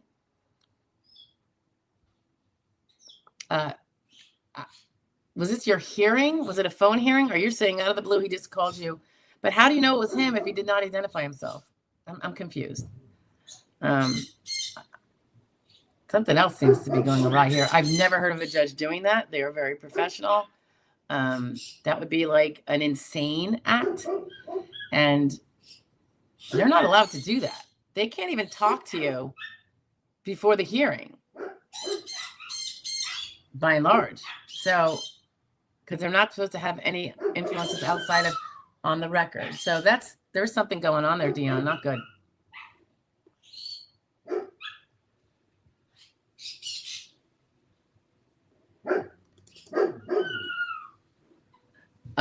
Oh, Valerie, interesting question, actually, even if it's not popular. This may not be a popular question, but wouldn't it be better to eliminate COLA each year instead of potentially cutting benefits? First of all, they're not cutting benefits, so don't worry about that. That is not happening. Guaranteed they will jack up our taxes before they'll do that. Well, I say guaranteed. I can't guarantee that, but that's I would be very shocked to see any cutting of benefits. COLA, you don't want to eliminate that, because if you eliminate COLA, they're thereby cutting benefits by definition. You are. So eliminating COLA would be cutting benefits. Everyone's got an opinion on how to, if waste can't cover all the losses that somehow just seem to keep arising, and corruption can't, then how do we save the SS system? I feel like the most popular thing, if you have to do something and someone's got to pay the price, is to increase the cap on income. I don't know how you guys feel. I tend to agree. If we have to stick it to somebody, then it's going to have to be the people that after you make 176,000 or whatever it is, and you don't have to pay SS taxes on everything above that, start making them pay SS taxes on things above that. Whether it's everything above it, that would be glorious. Although, again, I'm not one to try to stick people who are doing better with more taxes than what they're getting out of them. But you can't do it you can't raise, I don't want to see the Social Security tax rate increase from 12.4. I mean, it used to be 1%. Now it's 12.4. People can't afford that, can't afford more. But if you apply that rate to those that are higher income, which would be by definition extending the income cap upon which Social Security taxes are levied, that will not affect anybody under 176,000 and change. So all of us here, I assume we don't make more than that. And so we're not going to be paying any more taxes, but the fund will go woo to some degree. So I don't know what you guys think about what would be the best thing, but to me, I mean, ideally, I'd like to not see any of that necessary. Our working taxes, if we have a robust workforce and we don't discourage people from working, more than pays for it. But when we have more of this, discouragement, maybe that's part of the problem. I don't know.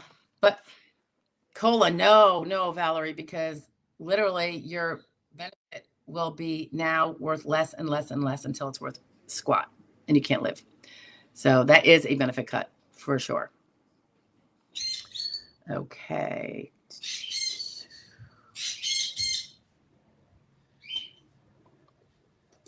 Wow. So Dion's saying that he got a call from an ALJ before his hearing who didn't identify himself, but was berating him to drop out of his case. But the guy didn't identify himself. And he says, I didn't know it was the ALJ until I got to my trial and heard his voice. Oh, it was him. I represented myself at that first time. I have a lawyer now. Wow, Dion. Why'd you pick up the phone? I don't pick up the phone for strangers. Don't do it. I let it go to voicemail. Because if they're legit, then I can call them back. Plus I know what they're calling about. Because if they just say, that's another thing. If you ever call me, guys, and just say, hey, it's John Doe, and I saw your channel, and I have some questions. Can you call me back? It's not going to happen. You can ask the question, but you're probably going to get deferred to, hey, do you want a consultation? They're prepaid and they're over here. Click this button. Or if you're looking for representation, fill out the free eval form and we'll take a look at it. But by and large, I'm not looking to give up, my evenings or my family time to call people and answer their questions. That's what this is for. Out of need, guys, because it would never work. And there's like 100 of them, so how would I even be able to do that?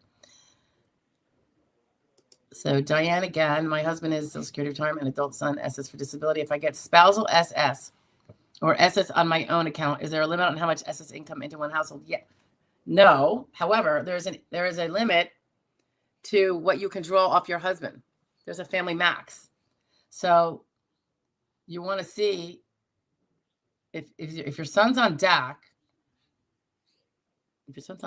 that means he's taken off of dad's work record. And if dad's taking 100% and your son's taking some, there might not be any left for you. But they won't say that. Basically, they have to reproportion it, I guess. So you get some, but then your son gets less. They're not going to take away from dad. So there is that.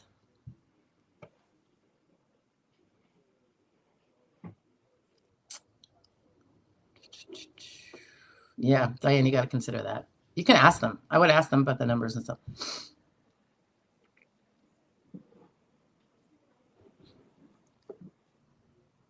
I just got an analyst. This is Angie. You just got an analyst assigned. That would be an adjudicator, guys. In late January, she just sent me forms and has never answered a call. She's not answering her calls. Use that fax number. Did she send you a barcode? Even if it's on something else, like function report. You can use that page and smack on it, correspondence to adjudicator who did not return my call, and do a letter attachment and then fax it to that number, because that barcode's then going to make it automatically scan from whatever faxing into your file there. So it doesn't mean it's a whip to her arse to get her to call you, but it's at least documented that you tried and what you're trying to tell her. You know, that's a shame. She really should be calling you back, because you could be telling her about new and additional medical evidence. So I take issue with that. But put it in writing then and use that barcode. You know, she's supposed to send you a barcode for evidence anyway.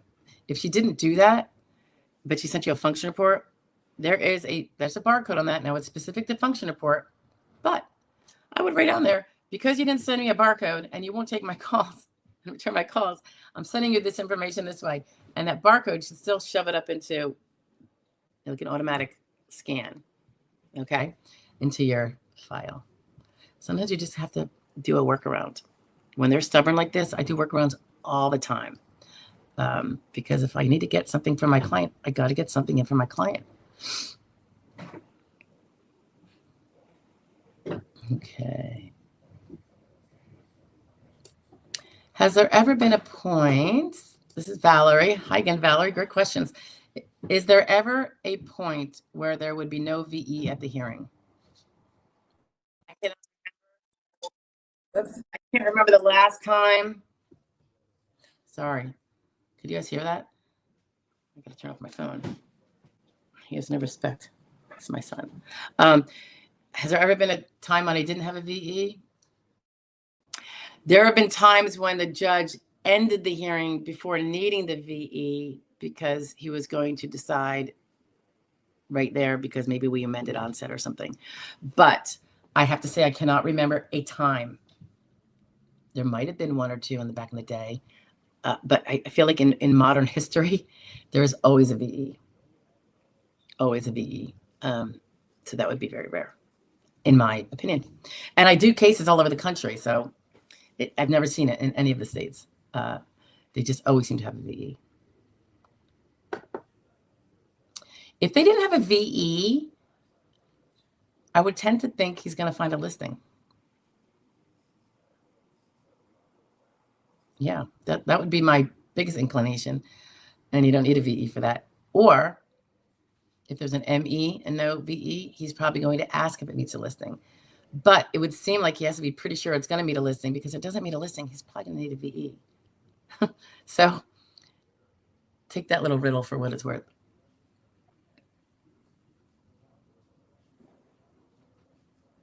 John gone. I know. You see the fuzzy stuff. That's because it's a filter. Filtering out the back, because there's work in progress, and I don't want anyone, just in case there's a document lying about, and I don't want anyone to lose their privacy. So I'm levitating like a ghost on the screen. Huh? Are you sure? Isn't it just like around my head? It's kind of like Ooh. Oh, then I could do this. It's like from Ghost. You guys remember that movie? Ooh, remember when he disappears? That's a great movie. Okay. Oh, okay. Thyroid was removed, so it went to hypothyroidism. Okay. Gotcha. John, gone. You are too funny always. Does going to college affect your eligibility as a veteran and at 38 years old? That will depend on the activities of going to college, I would think. They're probably not going to know. So that's right there if you're already collecting. If you're fighting for it and you say 5 days a week, I go to school 8 hours a day, it's going to look like you're pretty fit as a fiddle. You think you're, can learn. So you don't have the severe learning disability or a mental health problem that would prevent. And physically you could do it. So this is a Nettie Z. So I think it will really fact specific. I've had many times people going to college part-time. Oftentimes it's online and they can pick and choose when they sit through their classes. Even like they're pre-recorded and stuff. That stuff is easier to not be clear, to be clear that it's not necessarily, arduous. Obviously it would negate a severe learning disability if that was an impairment alleged. May or may not interfere. Like it would probably show that ADHD is not severe, even if you have it. So everything is case specific. But I have had plenty of people. I had one lady back when colleges were still, she was going to brick and mortar county, I think. She was very, very impaired. Young person. I think it might have been like sickle cell, whatever it was. She had pain and she had fatigue. She did go in person to college. And I had a letter from her professor. She was going part-time, of course, very part-time, that he allowed her to leave when she had to leave and didn't, call her out or whatever. Or she had to get up and move because she was uncomfortable. So that was really helpful. And those kind of letters, guys, can be very helpful third-party evidence because they're objective. They have no reason to try to scam the SSA. It can be employer statements. It can be supervisors. It can be coworkers. It can be a professor. So something to think about.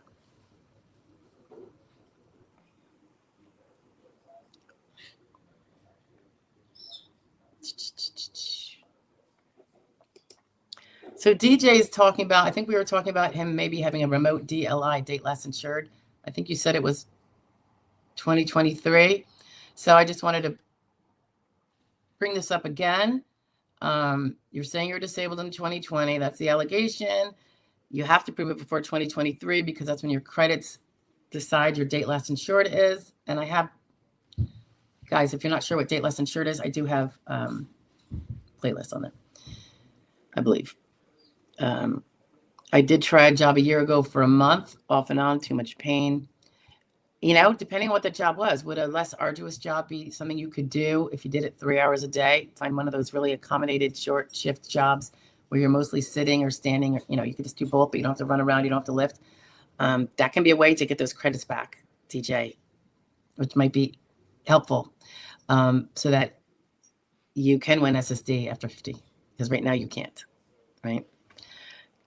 It's a thought. I counsel on this a lot because as most people know, I want to see people get their Social Security that they worked and paid for, but they're not eligible for because they didn't pay premiums recently, as opposed to them only being eligible for SSI. SSI is a blessing, but it is a pain in the rear in a lot of ways for people.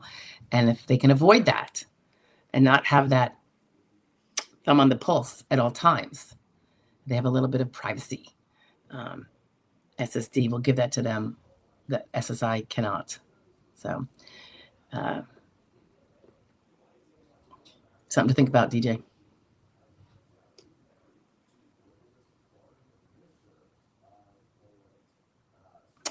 Oh my, Valerie says, so this brings up another topic. I wanted hearing. My attorney was so upset because the appeals council set aside my favorable. Paperwork had to be redone and prompted another hearing. Okay, so here she gets an ALJ award. Am I right here, Valerie? ALJ award, and then the appeals council, sua sponte, pulled it and decided that he didn't justify his award well enough. Now, fortunately, that doesn't mean that they make a decision and deny. They send it back to hearing. So, and you've already prevailed on this second hearing, right, Valerie?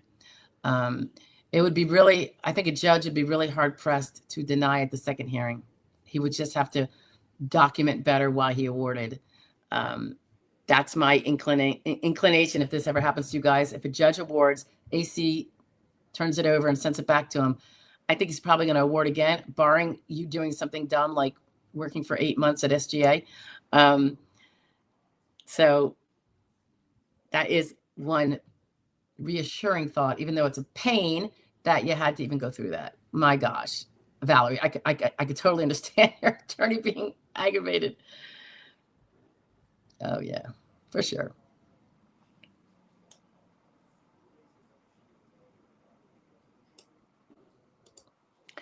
Elliot, I did win on listing level legal blindness. I just don't want vocational saying I broadened my employability. Well, the point is you will have broadened your employability, but that shouldn't be the issue because you're listing.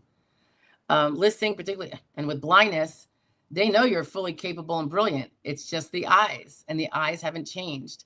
But so your only limit is going to be that SGA. So always keep track of your SGA. I suggest don't flirt with it. And then when you're ready to go full horn and, earn $1 million, go for it. And then you'll be off SSD. No harm, no foul. And then if something happens and you can't do it again, you can reapply. All right. You're good. I think you got it. I'm very excited for you. Yeah. Is it 150%? God, it seemed like higher than that. Is that all it is? 150%? I'm also a libertarian in favor of eliminating occupational license. What? Where's, oh, nope. Occupational, I don't know what that was, Elliot. Yes, he's talking about that rumor of stimulus, which it wouldn't be stimulus. It would be a refund to taxpayers for excessive taxes paid, was what it would be. But, some media sources will call it a stimulus because that's what they do. But yeah, Elliot, I'm with you. Massive inflation.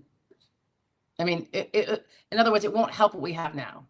And yes, it probably will lead to inflation because people start spending it willy-nilly. And it's, yeah. Okay, Virginia. If I was to reapply for SSI, do I lose all my past 2.5 years that I've been fighting for? Refresh me, Virginia. You are denied, and you're deciding whether to appeal to am I mixing this up?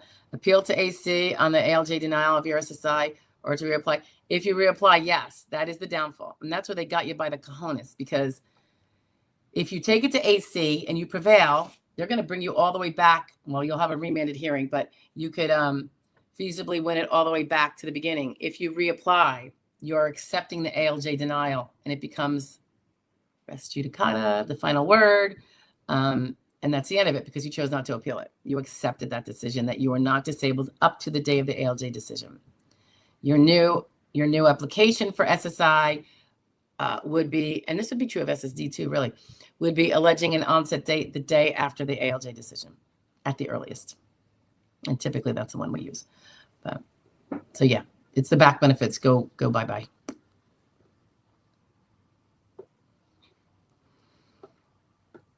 Oh, DJ, you got that a little bit off. But we won't talk about that. Jen Me.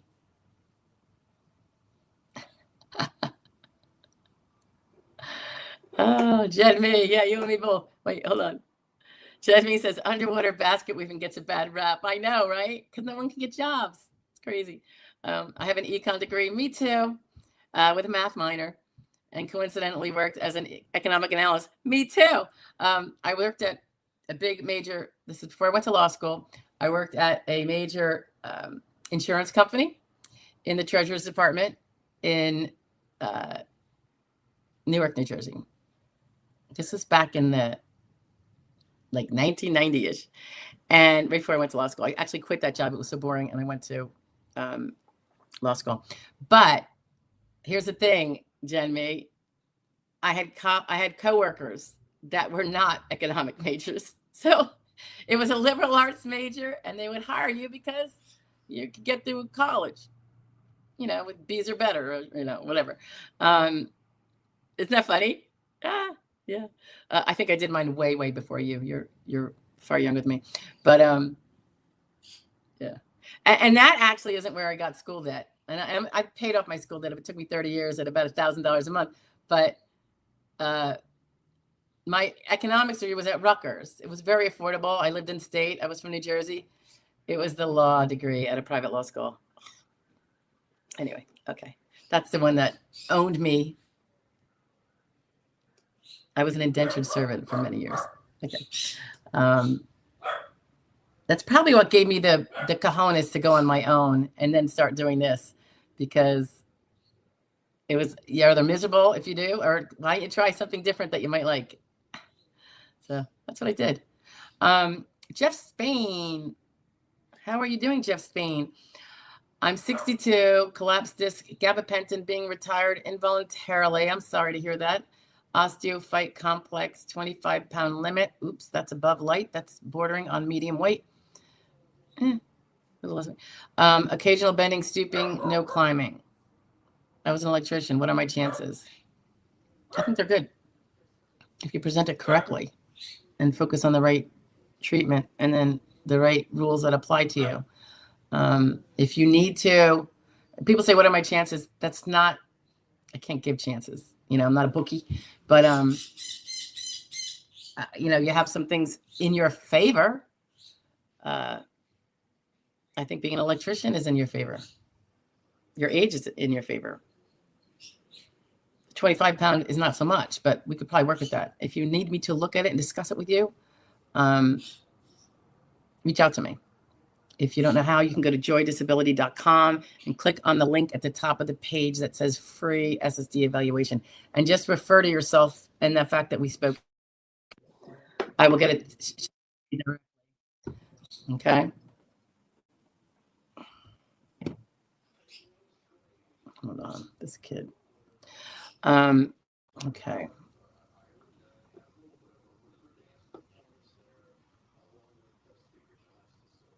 Let's see. Valerie, wait. That's sugar.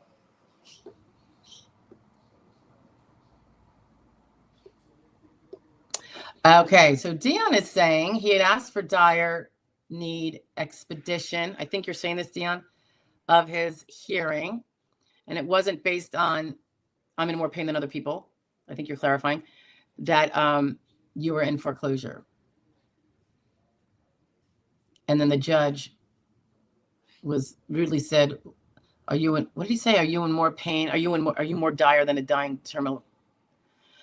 Which is really rude of him, because you weren't saying I deserve to go ahead of the terminal cancer guy. You're just saying, can you otherwise expedite me because I'm about to lose my house?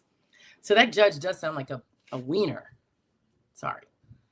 That doesn't sound right. And if he called you, that is beyond insane. That is really, that's unhinged, Dion. That judge should not have done that. He should be fired. Seriously, that's how bad that is.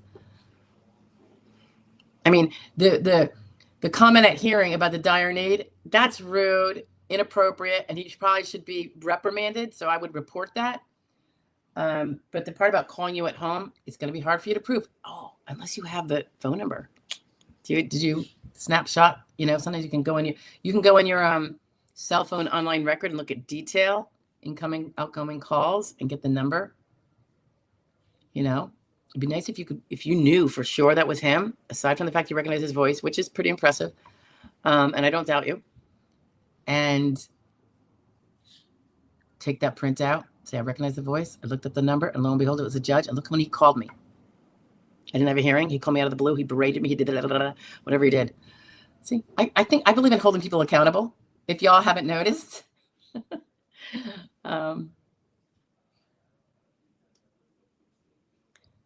Melissa Herrera.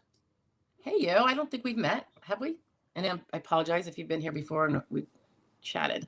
I did screw up. Was that you, George? I think a couple weeks ago.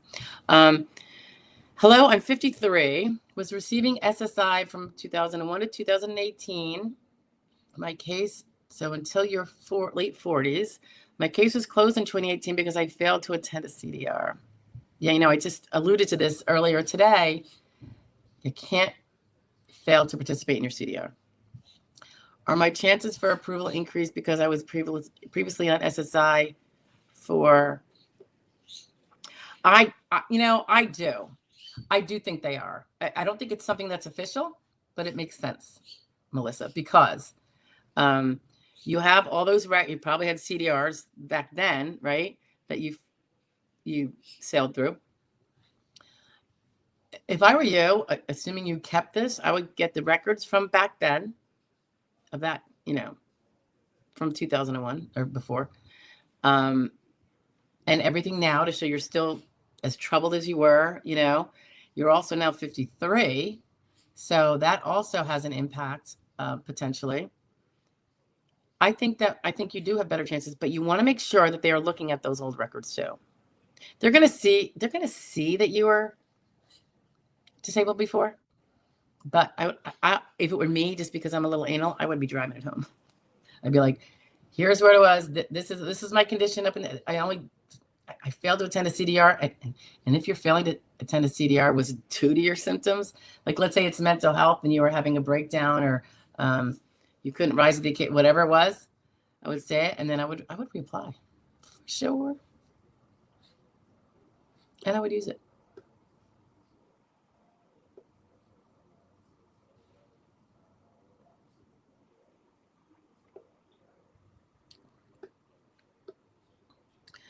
Oh, Elliot and DJ Kenny. Okay.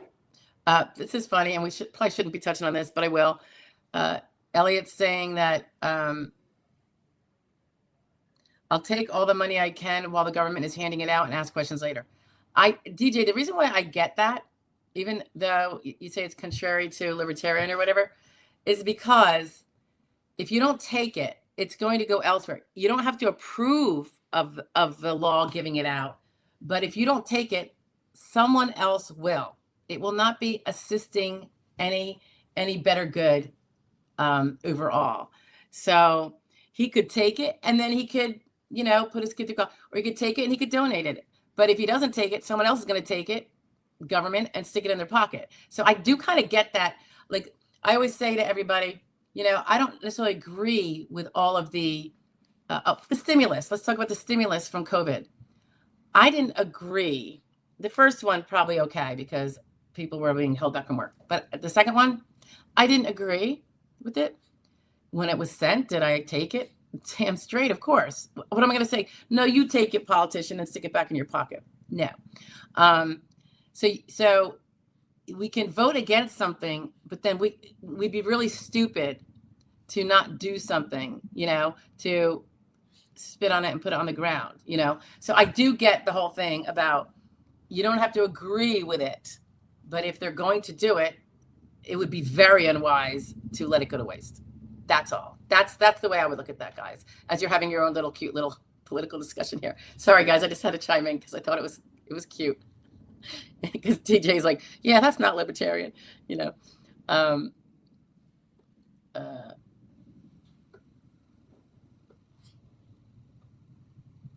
Yeah, Deanne, I get it. Yep. Richard Carr. Okay.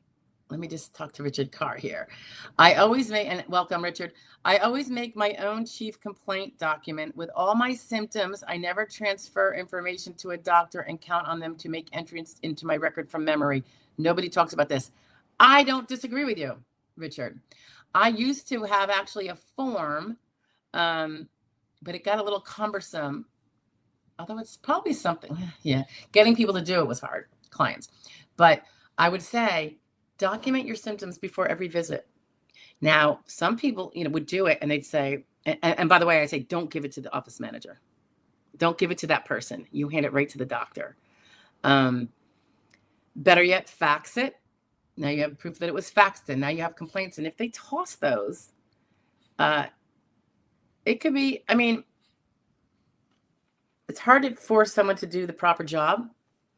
But if they were to toss it and something were to happen and they were supposedly knew of those symptoms and they did nothing, let's say you're having palpitations and then you end up in the ER and they ignored it. Oh, you know what I'm getting at. It would be like, oh, you were provided this information and you did nothing with it. And now the person, it's like malpractice perhaps, right? So, but I agree with you. Another way to do it perhaps is through the portal. If they have a portal, cut and pasting it into a message to them and say, hey, I just want to know wanted you to know my the things that are really bothering me right now. And it's in there permanently. You know, it's many ways to skin the cat on that one, Richard, but I totally agree with you that they often don't write down all the things. So any which way you can get them in there is really important. Okay. Let's see.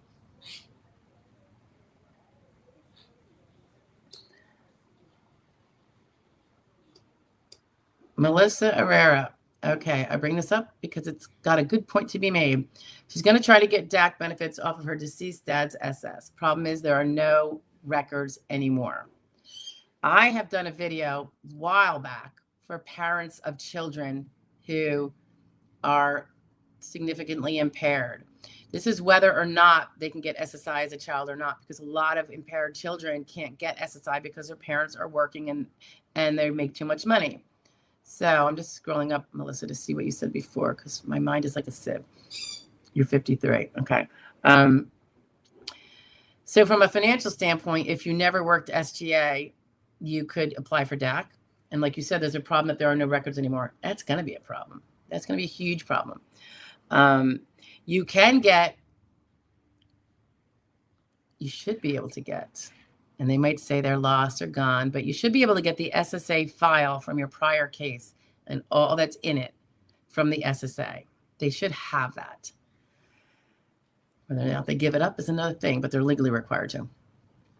But the other point I want to make is parents, or if you yourself are 21, 22, and you're saying, man, I've been disabled forever. Yeah, I don't collect anything now. I'm trying to get SSI. I don't have a parent that's retired, so I can't do DAC. You might be able to do DAC later. But whether you're the parent or a young person, get your records now. Keep your child's records now. IEPs, if there's IEPs, medical records, all of them from every source from birth, and save them. Save them forever, because that child, if it's 20 years from now, if that child never gets to work SGA, so DAC is a possibility later. 20 years later, you go on retirement or you become disabled, your child can now apply for DAC, and you've got the proof that it, how severe it was all the way back to childhood. I know it's once it's after the fact, Melissa, people, those records disappear. So I just wanted to put that out there for everyone who's not well past the fact yet. If you can get a copy of those records, whether you get a paper copy, I would say paper and digital, have a couple thumb drives, have a cloud, multiple copies. That's just me. But it's your one and only, it's like gold to your future case. And if you don't have it, you lose. So, or your child loses. And maybe your child would be stuck on SSI for the rest of his life, but he could have had DAC, from his parent for the rest of his life otherwise. All right. All right. Where are we going? Oh God, it is 2 hours, guys. So I'm going to try to wrap up the rest of these questions. Melissa Herrera, is there another way to provide evidence that my mental diagnosis onset was during childhood? School records, maybe, Melissa? Maybe? Did you have an IEP? Have you asked all those old providers if they have them? They didn't really have big health networks so much back then, for us 50s people. But sometimes they might. That's what I'm thinking, like maybe old hospitals where you're like inpatient. Because remember, diagnosis itself isn't going to be enough anyway. Like a lot of kids have mental health diagnoses, but that doesn't mean that they're disabled. So it's gonna be tough. 18 to 22 year age, that would be good.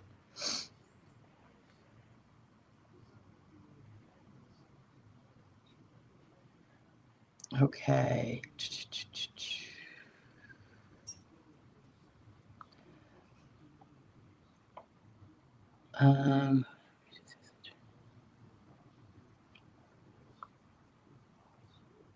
Oh, Richard, thank you. Hi, Shanna. Yep, Kentucky EDPNA. She'll be on here one of these days, right, Shanna? Cassie Marie. VE says the 2 jobs I could do would only allow me to be off task 7% of the time. Oh, that could be good. I was mixing it up a second. I need to rest every hour. Am I understanding this correctly? This is how I understand the off task part. Well, so she is saying that the 2 jobs that would be available to the hypothetical person that the judge inquired of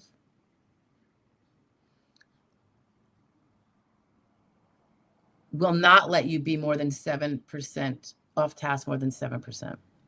That's a good conservative number. I see VEs going way more liberal on that, and it's damaging to claimants, of course.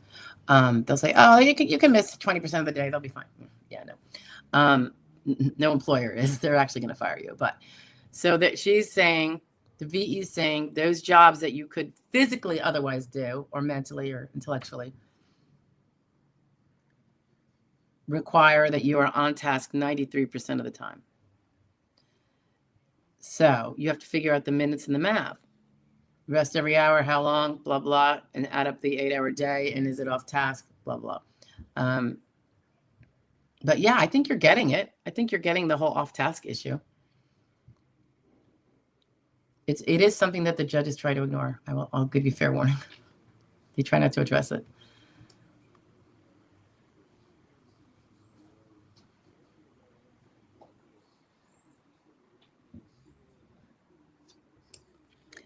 Okay, so Melissa, proving DAC has nothing to do when dad died. It has to do with when you can prove you were disabled before age 22. You have to prove that you were disabled and unable to work SGA before the age of 22 and never did work SGA after the age of 22. Okay? Doesn't matter when the person died, only that they have triggered the Social Security benefits. Death does that. Disability of your dad would have done that if he was collecting, or retirement. Okay? Ooh, an LTD question. Susan Sells. Hi, Susan. Nice to meet you. I received LTD before I got SSDI. LTD has not asked for their money back. Been a year this month. Should I contact them? I have the money in the bank. Oh, you are so proactive. Very proud of you for that. I rarely see that.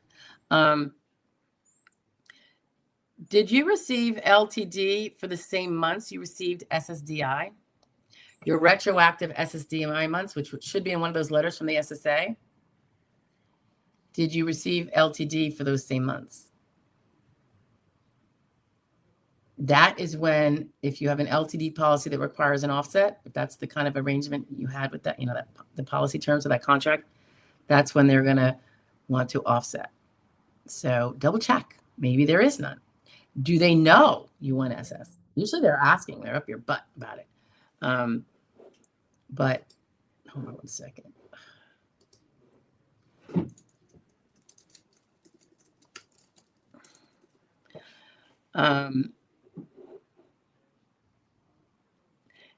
They haven't contacted you. Do those numbers first. See for sure, if you have overlapping months. Because if you received LTD and then that stopped, and then you had SSDI start, there's no offset. It's only if you were paid in the same month for the same thing. Your LTD contract's going to say, hey, if you're getting SSDI this month, we get to offset that off of what we pay you. So if they're paying you $2,000 and you're getting $1,500 from SSDI, they're going to want $15. They're going to say they should have only paid you $500, or in hindsight, retroactively, that's what they want to make it up for. Okay. Ironically, I'm going to go out on a limb here. If your LTD is long since over anyway, and you won't be collecting it, like it's not going to be paying you forever, a little bit over the SSDI. I don't know, but you have this, and you have a bill from the past. some people say, should I pay it or should I not? Well, that is like a contract issue, a business decision that you have to make. You might have a credit card debt too. Which one do you want to pay, LTD, or do you want to pay the credit card? Or maybe you need a new roof. Consider that before you decide. If they were still paying you $500 a month, even though you get SSDI because that's the overage, you might be like, I better kiss their butt because I want to get to pay this the rest of my life. That's fine. They got some leverage. But if they don't have that leverage, it is a thought. Like, what comes first? You're a roofer or LTD? I mean, when we're short on money and we have bills, we have to pick and choose which ones we pay first. So I always suggest use that consideration when you contemplate these things. Okay.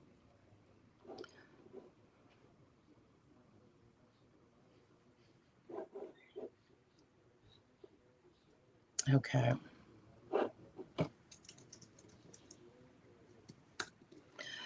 Let's see. Before hearing her. Oh. Okay. Yes, Colin brings up a good point. Oops. The American Association of Actuaries has a Social Security fix calculator on their webpage. That is interesting. Okay, I'd like to look at that too. But speaking of calculators, guys, the SSA.gov site has calculators.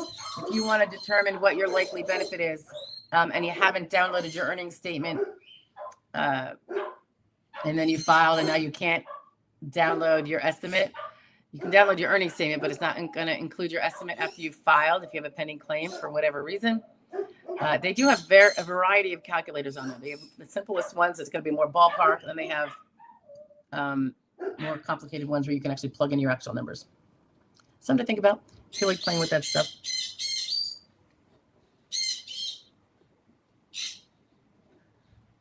Okay.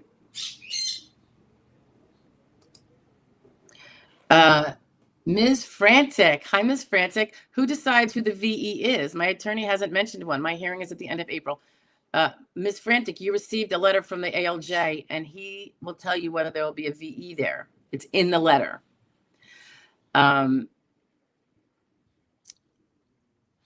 Usually attached to one of the letters from the OHO is who that VE is as well. I know Valerie was saying I think she's saying she didn't have a VE. I think that's because she met a listing. I'm thinking that's like the most probable reason. But yeah, you should be reading your letters, not just relying on your lawyer.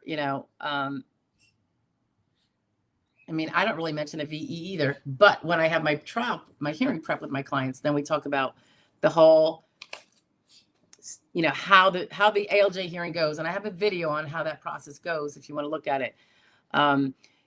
The VE has to put up a resume of sorts, a CV, and the judge generally mentions that in the hearing notice that I'm going to be having a VE, and I think he adds a letter because he CCs the VE possibly on that letter or one of the letters. So it'll be in something you got in the mail because you get everything in the mail just as your lawyer does. So feel free to look at it if he hasn't mentioned it.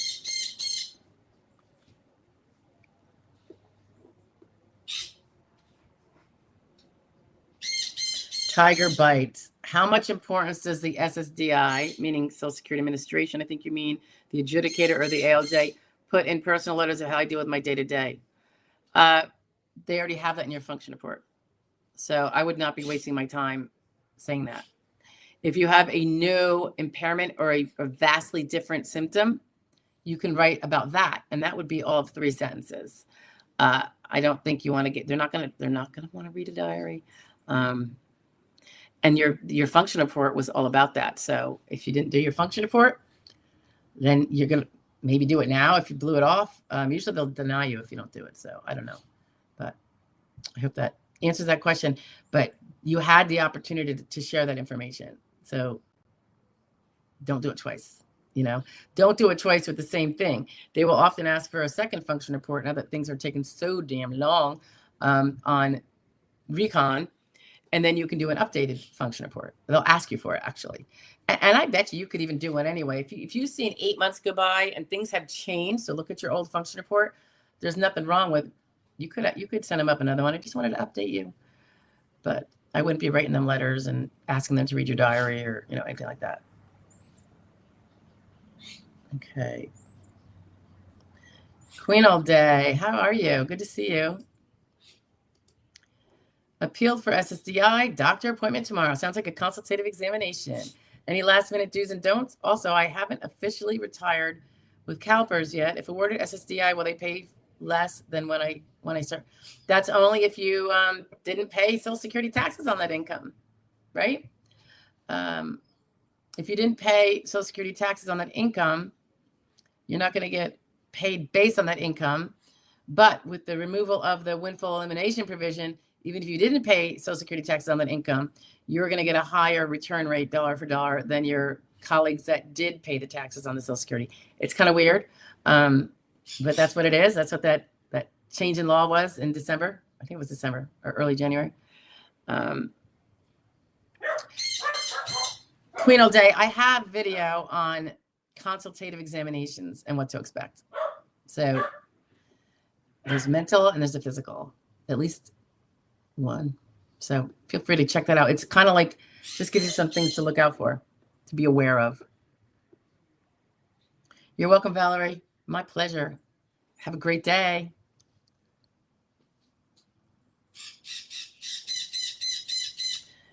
Melissa is asking about, if I reside in a condo that is owned by my third-party special needs trust, would my SSI be reduced for in-kind? You know, I'm not going to know that answer off the top of my head. That's very complicated. So I'm sorry, Melissa, I can't answer that here.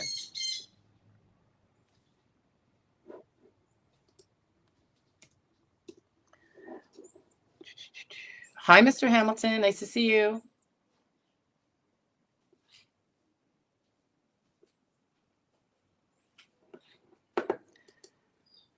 Melissa asks again, how can I provide mental evidence of my onset regarding DAC, meaning before she was age 22, if the records no longer exist, was over 30 years ago? Well, that would take magic, and I don't have it. But seriously, that is the problem when people don't keep their medical records, and they're like, but I need them. Well, we didn't keep them, so that's a dilemma. Yeah, it's a dilemma. And it affects a lot of people, and that's why I always tell DAC parents, keep those records. Even if your child can't file for SSI, keep all those medical records for their future because they might be able to use it with DAC. Sorry, Melissa. It's going to be a tough one for you.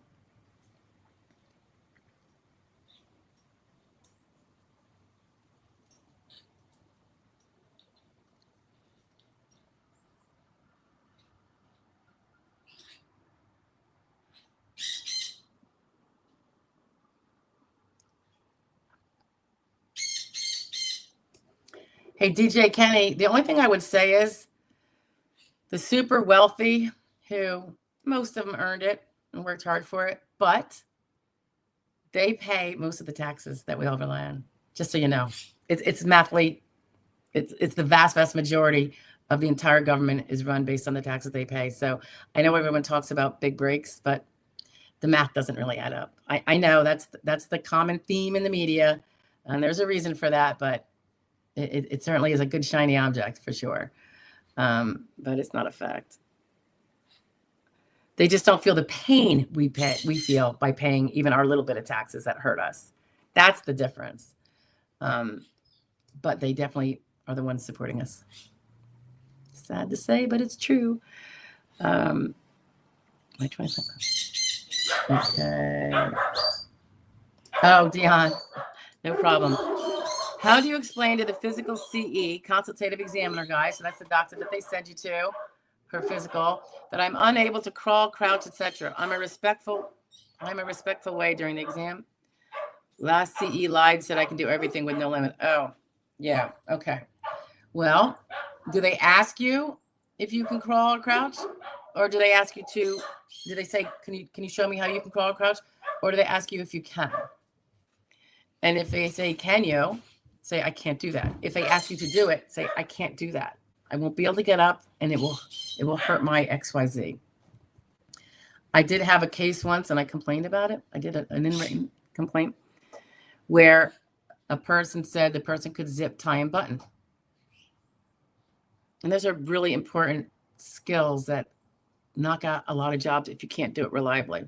So the person has the bad finger arthritis or whatever, definitely has troubles buttoning and maybe grabbing the zipper and small things. And the CE examiner said has no problem zip tying and buttoning. So I asked the client, I said, did they ask you if you could do that? No. Did they ask you to demonstrate? No. So the CE examiner did, in fact, add that line in because it's supposed to be addressed and lied. And I think I reported that one. Because, if enough people report a false statement by a CE examiner that they know is false, then they're going to start having a bunch of dings. Obviously, there are times when someone can. It's not every time you see that someone can do that stuff. It's when they can't, and they said they didn't even ask me to demonstrate. So it does happen when CEs put some baloney in there. Maybe they realize they didn't do the finger tag and all the little demonstrative things they didn't ask them of, and they're like, oh, that's right, I have to put this in I have to tell the SSA if they can do it. I'm going to say they can. Maybe that's what they're thinking.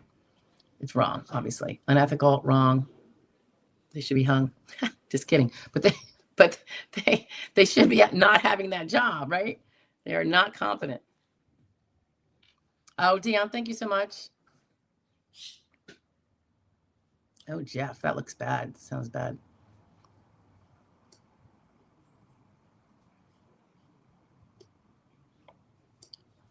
So Susan's talking about, and I don't remember the prior stuff, Susan, but that she, oops.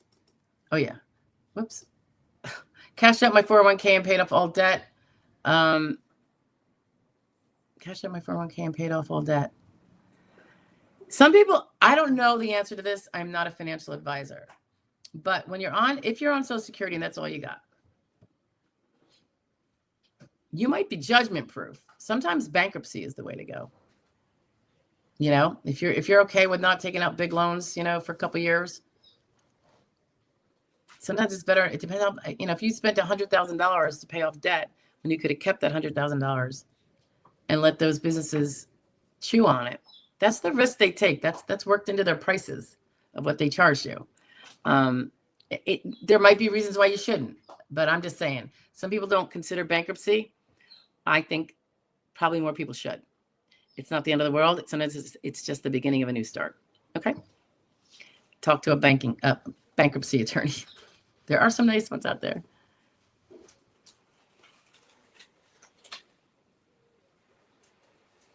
You're welcome, Miss Frantic.